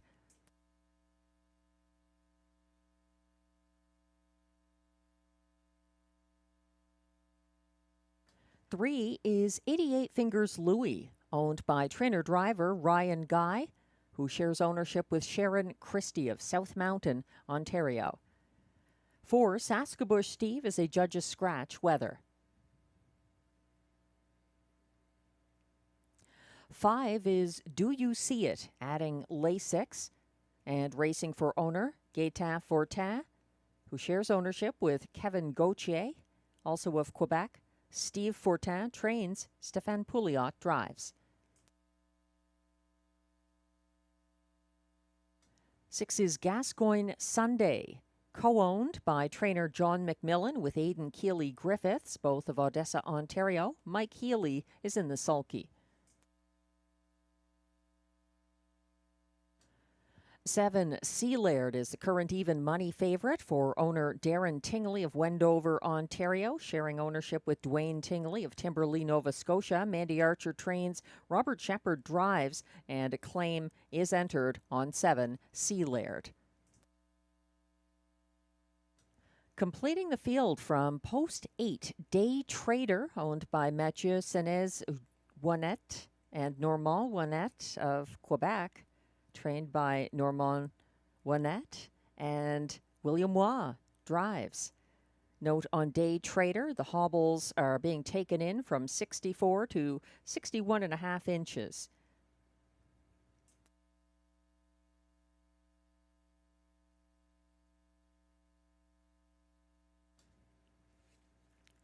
We're getting a close-up now of Sea Laird, a winner from this post.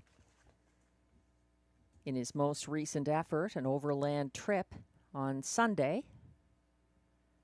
7-5 at the moment. Glenn Pearson's top selection, and a claim entered on Sea Laird. Favoritism has shifted, though, to the 2, Better at High Tide, even money right now.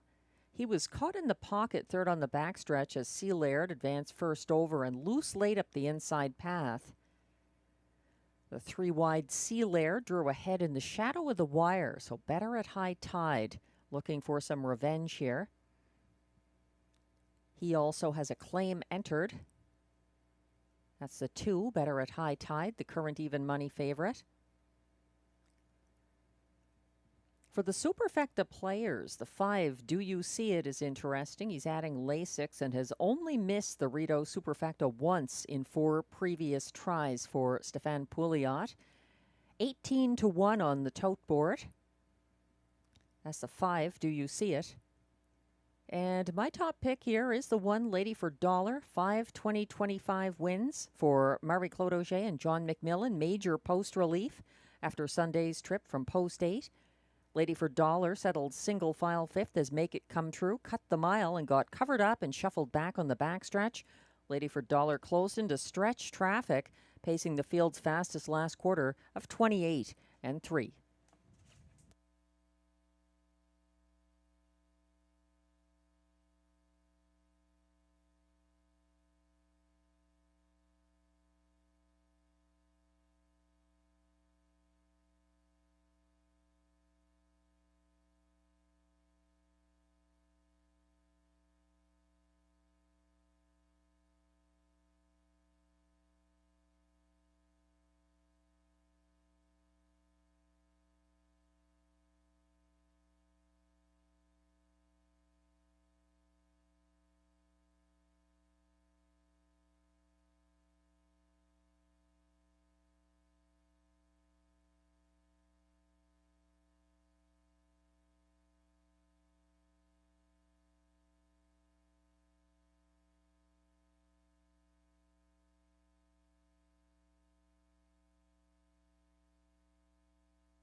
Starter has called the field for race 9.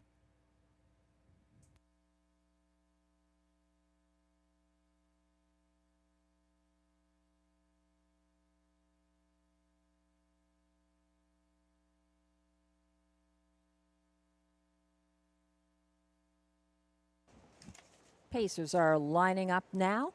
1 is Lady for $1, Marie-Claude Auger. 2, Better at High Tide, Pascal Berube. 3, 88 Fingers Louis, Ryan Guy. 4, Saskabush Steve as the judges scratch weather. 5 is Do You See It, Stefan Pouliot. 6, Gascoigne Sunday, Mike Healy. 7, C. Laird, Robert Shepard. And 8, Day Trader, William Waugh. The field has entered the Rideau Carleton backstretch for the start of race 9 and the late Daily Double. They're off and pacing. Lady for $1 timed the gate perfectly for Marie-Claude Auger, surging to an early lead. Speed wide on the outside from C. Laird, and Gascoigne Sunday is going to give the parking ticket. He himself getting parked first over briefly in second. C. Laird now drawing alongside Lady for $1 to try to make front before the opening quarter. That's C. Laird getting there for Robert Shepard as they reach that quarter, 27-1. C. Laird now facing the first over challenge of Gascoigne Sunday, and Mike Healy on the outside racing uncovered in second. Lady for $1 in the pocket, then following from fourth, Better at High Tide. Fifth, second over now, Do You See It on the move. Second last, 88 Fingers Louis, and trailing Day Trader. They circle the second turn now, and that's C. Laird getting to the half in 55-4, continuing to lead ahead of the pocket sitting Lady for $1. Following from third now, Better at High Tide, backing down the parked out Gascoigne Sunday, back pedaling to fifth, and moving up into fourth, 88 Fingers Louis along the pylons, and 3 wide trying to get something going from the back of the field. That's Do You See It. They head to 3/4. C. Laird doing the front end heavy lifting, 1:24-3. He's shadowed by Lady for Dollar, who needs to pour it on late. And here comes Better at High Tide. Speaking of late speed, they're still chasing Sea Laird down the stretch, dropping back Lady for Dollar, and Better at High Tide trying to reach up late, but it might be too late as Sea Laird strides on for victory over Better at High Tide. Lady for Dollar holds on for show. 88 Fingers Louis completes the superfecta, 1:53.1.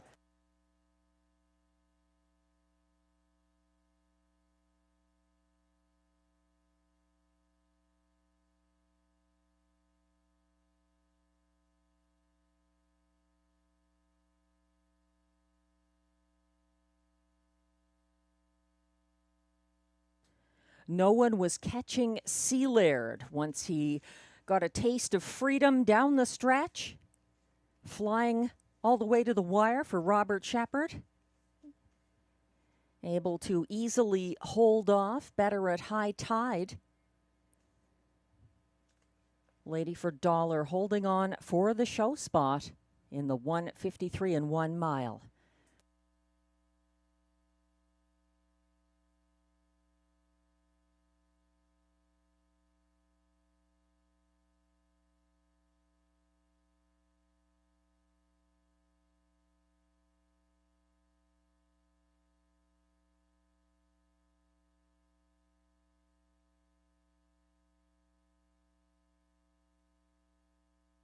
The unofficial top 4 finishers are now shown for race 9.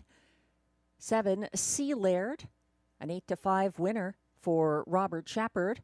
Over 6-5 favorite number 2, Better at High Tide. 1, Lady for Dollar, finished 3rd. And 3, 88 Fingers Louis, was 4th at odds of 30-1. 7, 2, 1, 3, the unofficial top 4 for race 9. Please hold all tickets.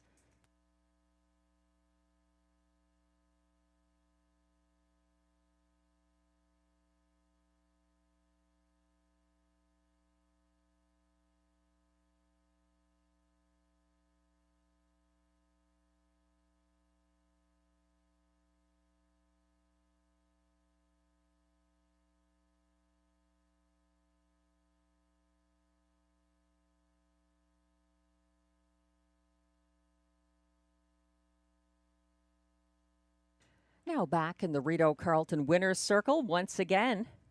Another post-7 victory for Sea Laird, the 9-year-old bay gelded son of Custard the Dragon and Devil Likes It Hot.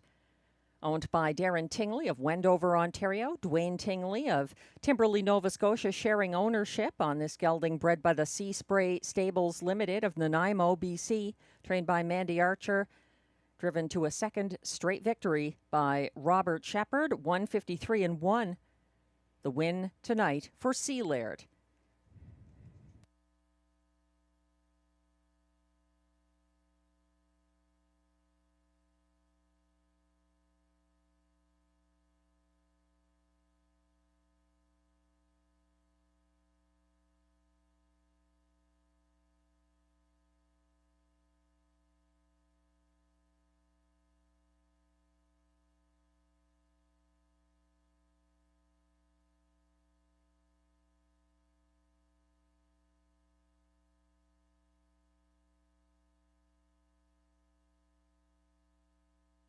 Race 9 results are now official.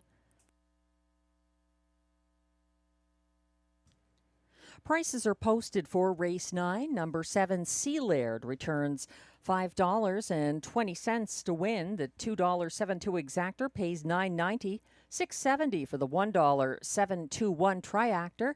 $17.95 for the $1 superfecta. 7-2-1-3 combination.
The race 9 rundown is now on your screens. 1 Lady for Dollar was third. 6 to 5 favorite number 2 Better at High Tide second. 3 88 Fingers Louie was fourth. 4 Saskabush Steve, a judge's scratch weather. 5 Do You See It finished seventh. 6 Gascoigne Sunday was fifth. 7 Sea Laird delivering another win for Robert Shepard.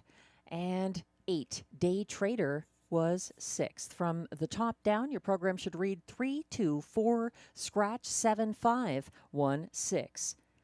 The fractions for race 9, 27 and 1, 55 and 4, 124 and 3, 153 and 1.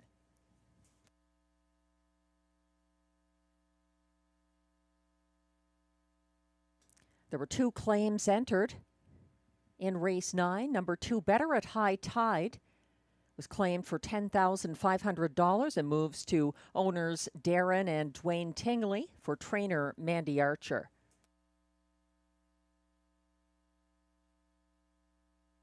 Seven, Sea Laird was claimed by Sylvain Cote and Michel Legasse and will go to trainer Sylvain Cote for a claiming tag of $10,500.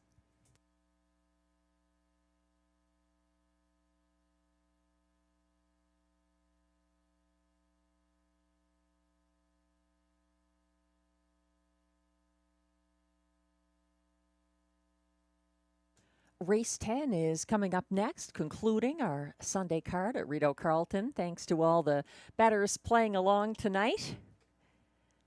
We've got exactor, triactor, and super high five wagering in our last of the night. The Robbie D'Alessandro pace. Glenn Pearson going to the 2 Gouda Man for Mike Healy and John McMillan on top of his ticket. He likes 6 Muck Tuck Annie for Mandy Archer and Robert Shepard in the place spot. Then he's going to the 5 Best Girl in Town for Melanie Plourde and Stéphane Pouliot. She's the current even money favorite. Rounding out his high five ticket in 4th, the 3 Milo Minute for trainer driver Darcy Clancy, and then the 4 CB Caper for Mike Armstrong and Ryan Guy in 5th in that high five. I think Milo Minute was exceptional in his June 28th win at Kawartha Downs. He caught the favorite, I'm a Cute Little Stalker, collaring her in the stretch after an overland trip from post 8. It also looked like 2 moves to me. He was advancing on the outside and then surged late. So Milo Minute gets my support here, and he's 8-1 from post 3. The 1 Little Cassara also getting overlooked a little, but I'm looking to the fact that Marie-Claude Auger's got the catch drive on the Cara Stacey trainee, who also gets some post relief here, a 2-time winner last season. And a qualifying win on May 25th. Nothing since then, but I think she has the class to step up here. She's 7-2 from the rail. Then I'm going to the 2 Gouda Man for John McMillan and Mike Healy. This one getting a maiden victory on the front end for Guy Gagnon back on June 4th. And knocking on the door since then, he closed well for show behind Whiskey Friday and Kiki D Hanover on Sunday.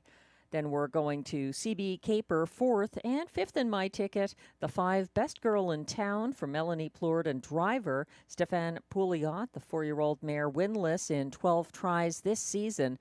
Getting all the support here. 7-5 favorite right now on the tote board. I would take that into account and in the ticket probably use her a little higher up as well. So that's our thoughts on race 10. What are yours? It's time to put them in play. This post parade coming on track shortly for race 10.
As we wait for the post parade for race 10, which has no changes. Just a note, Red Shores Charlottetown is currently hosting an all-star handicapping challenge for their Saturday cards throughout July. I was second to Ken Workington of the Meadowlands yesterday and beat Garnet Barnsdale, who was the show finisher. And I'll be on their show next Saturday to take on Ken and Garnet once again. You might want to tune in. The All-Star Handicapping Challenge representing Rideau Carleton.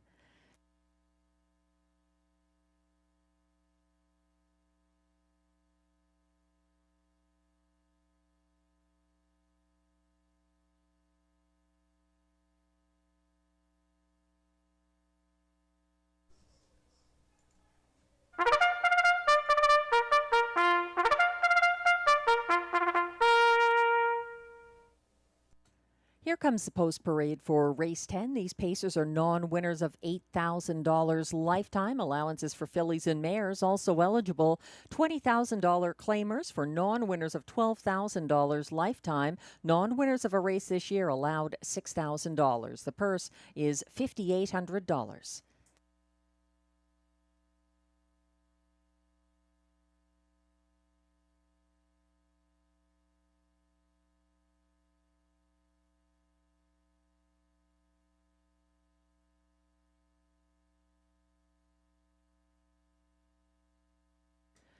Leading the post parade, number 1, Little Cassara, is owned by Ross Hitchens of Westbrook, Ontario, trained by Cara Stacey. Marie-Claude Auger drives.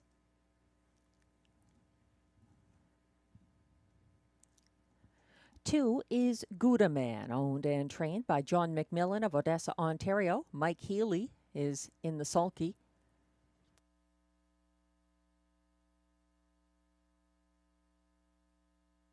3 is Milo Minute, owned by trainer-driver Darcy Clancy with Amanda Pelot of Odessa, Ontario.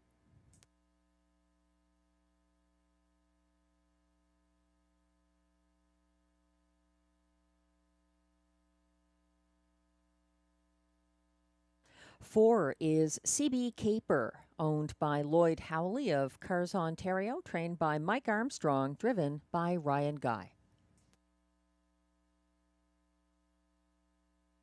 5, Best Girl in Town is the current 2-to-1 co-favorite. She's owned by trainer Melanie Plourde of Gloucester, Ontario. Stéphane Pouliot drives.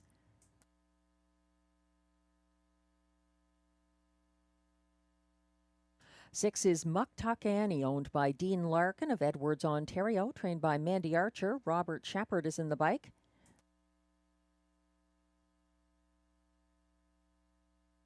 7 is Twice the Delight, owned by Glen B Farms of Glen Burnie, Ontario, trained by Cara Stacey, driven by Clark Stacey. And on the far outside, post 8, for DA Players Delight, owned by Sean Vino, Michael Bates, both of them from Ottawa. Ted McDonald trains, William Waugh drives. That's your field of 8 for race 10. Our last of the card, no changes, exactor, triactor, and super high 5 wagering.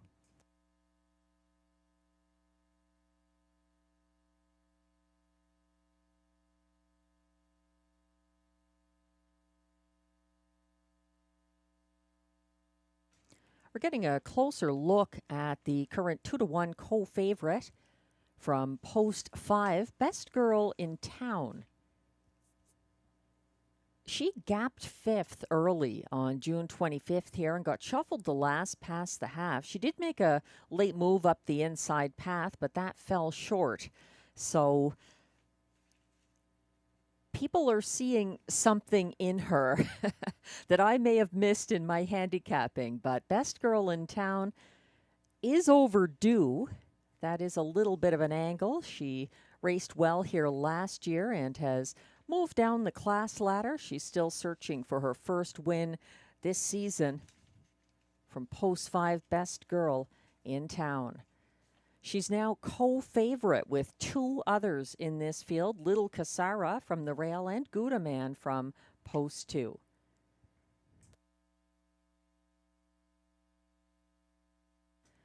Best girl in town did have 5 wins from 30 starts last season.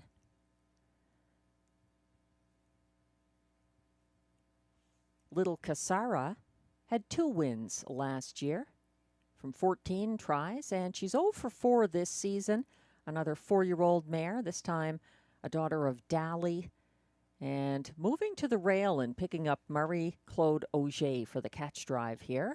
She's one of the 5-2 favorites. As mentioned, the 2 Gouda Man broke as maiden June 4th at this track on the front end for Guy Gagnon as a winning favorite.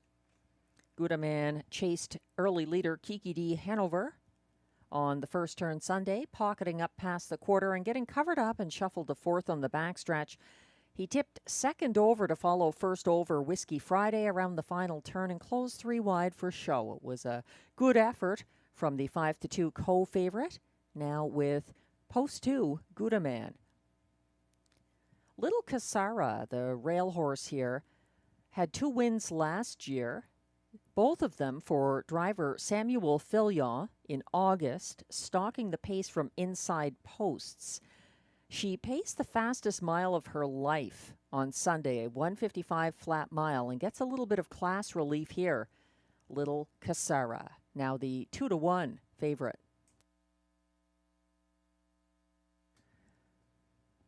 They'll be lining up momentarily. It's your last chance tonight to play Rideau Carleton.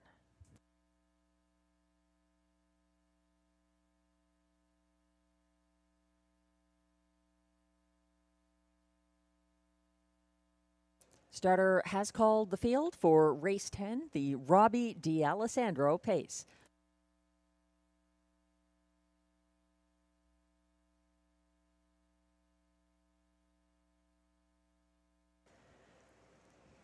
They're gathering one more time in front of the grandstand. 1 is Little Casara, Marie-Claude Auger. 2, Gouda Man, Mike Healy. 3, Milo Minute, Darcy Clancy. 4, CB Caper, Ryan Guy. 5, Best Girl in Town, Stefan Pouliot. 6, Muktuk Annie, Robert Shepard. 7, Twice a Delight, Clark Stacy. And on the outside, 8, DA Player's Delight for William Waugh. It looks like we may have a recall.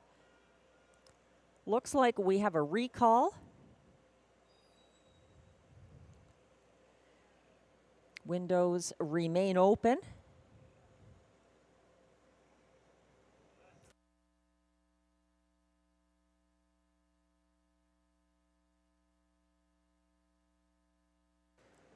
The AGCO judges have just informed me that the recall is caused by broken equipment on number 2, Gouda Man. Broken over check on Gouda Man.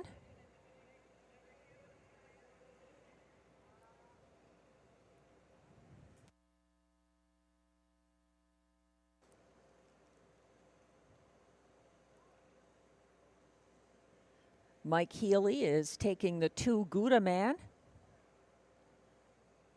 back to the paddock area, it looks like.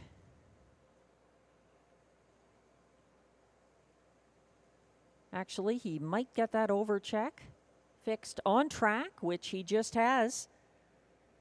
Trainer John McMillan's Gouda Man back on track. Over check in place. We're going to try again after that recall. Windows remain open.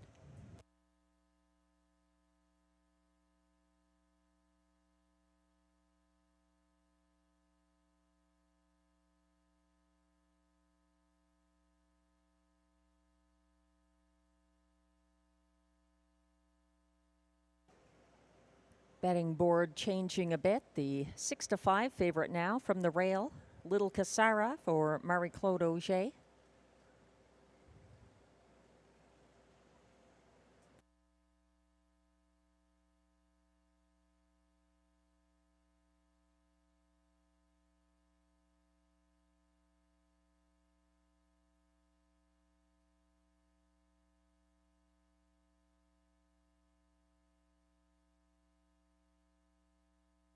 Also getting some late support, 7-2 right now. My spot play for Ontario Racing is the 3 here, Milo Minute, making his first 2025 appearance at this track, getting some post relief after that Kawartha Downs victory from the 8-hole on June 28th for trainer driver Darcy Clancy.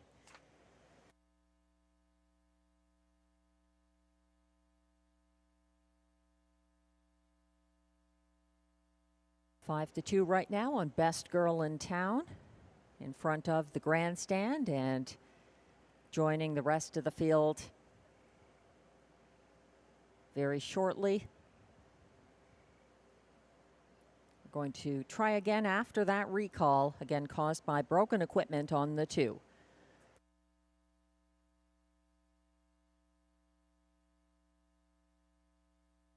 Starter has called the race 10 pacers once again.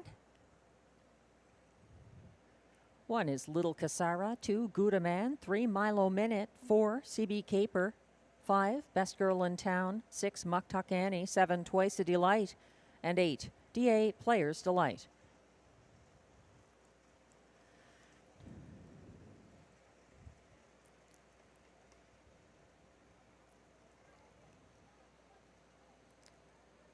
They're all lined up except Little Casara. Timing the gate once again for Marie-Claude Auger. The field is turning on to the backstretch. They're all in line.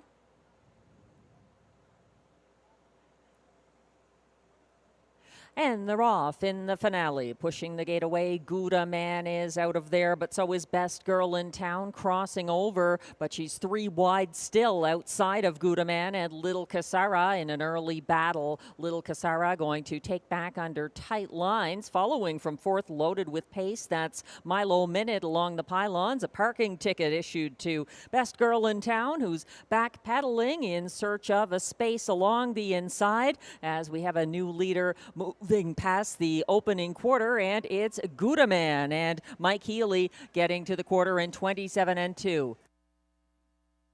Little Casara sits the pocket. Then in 3rd, it's Milo Minute.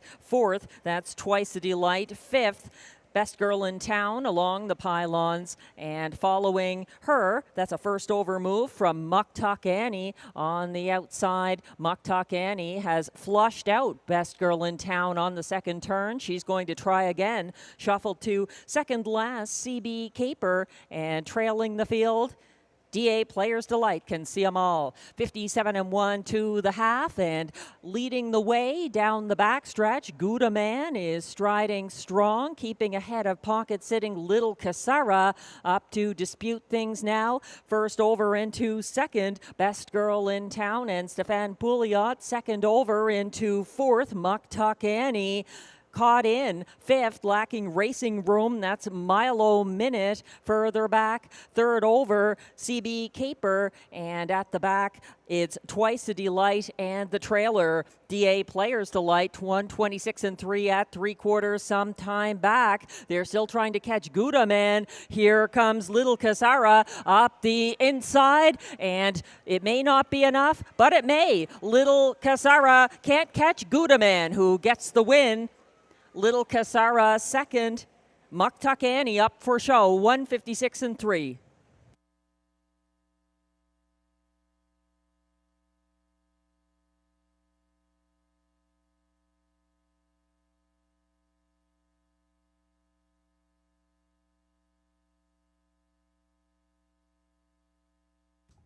Another exciting stretch drive, and Gouda Man able to hold off the closers, getting a first driving win of the card for Mike Healy. Little Casara fighting hard for place there, and coming on late, Muck Tuck Annie.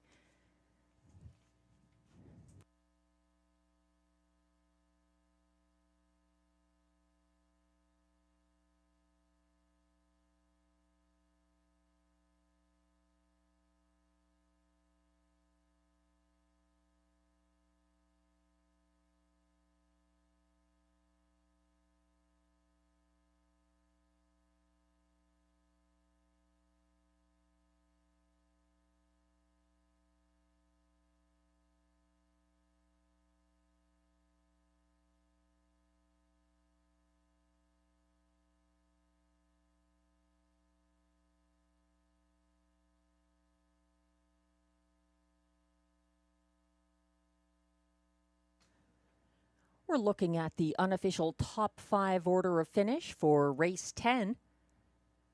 Number 2, Gouda Man, a 4-1 winner for Mike Healy over 6-5 favorite. Number 1, Little Kasara, a close second. 6, Muktuk Annie, charging late for show, ahead of 3, Milo Minute, 4th after being caught in. And the hard-used 5, Best Girl in Town, held on for 5th. 2-1-6-3-5, the unofficial top 5 finishers for race 10. Please hold all tickets.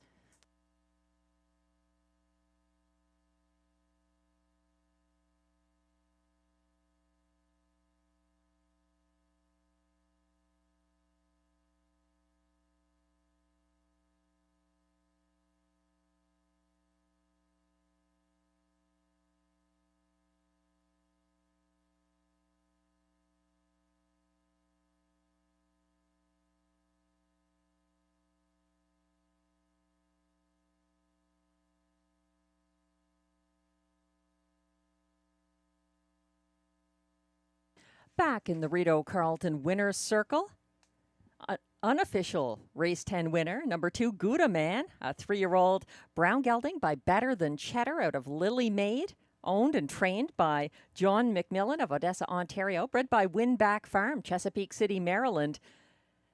Mike Healy with the driving win. It's the second win for Gouda Man, 1:56.3. Congratulations.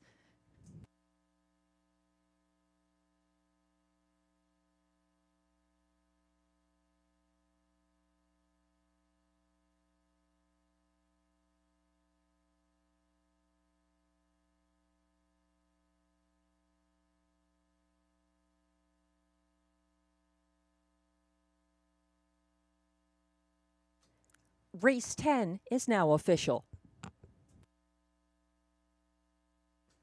Prices are posted for race 10. Number 2, Gouda Man, returns $10.30 to win. The $2 2-1 exactor pays $23.50. 3 of 3 in the pick 3 ending here. $1 ticket, $43.50. 4 of 4 in the late pick 4, $390.30. That pick 4 winning ticket, 2172. The $1 pick 5, 5 of 5, $955.55 for 2-7. We'll get back to that. The 20-cent super high 5, 21635, $56.21.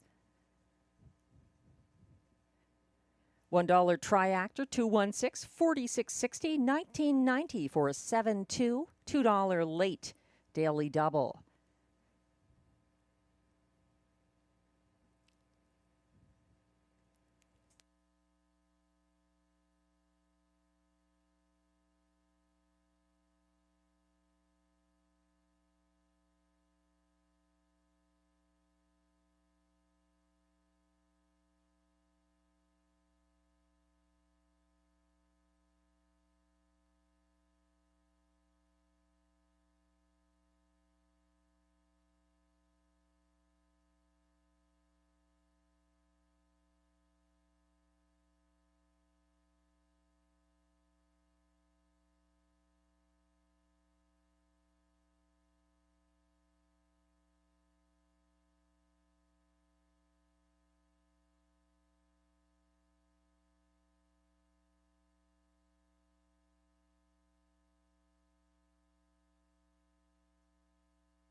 The race 10 rundown is now displayed. 6-5 favorite, number 1, Little Casara was second. 2, Gouda Man, the race winner for Mike Healy. 3, Milo Minute, fourth. 4, CB Caper, sixth. 5, Best Girl in Town was fifth. 6, Muck Tuck Annie, close for show. 7, Twice a Delight was seventh. 8, DA Players Delight finished eighth. From the top down, your program should read 21465378. The fractions 27 and 2, 57 and 1, 126 and 3, 156 and 3, the winning mile for Gouda Man. And that pick $5 ticket, 5 of 5, paid out on 2-7 with 2, with 1, with 7, with 2, $955 and change.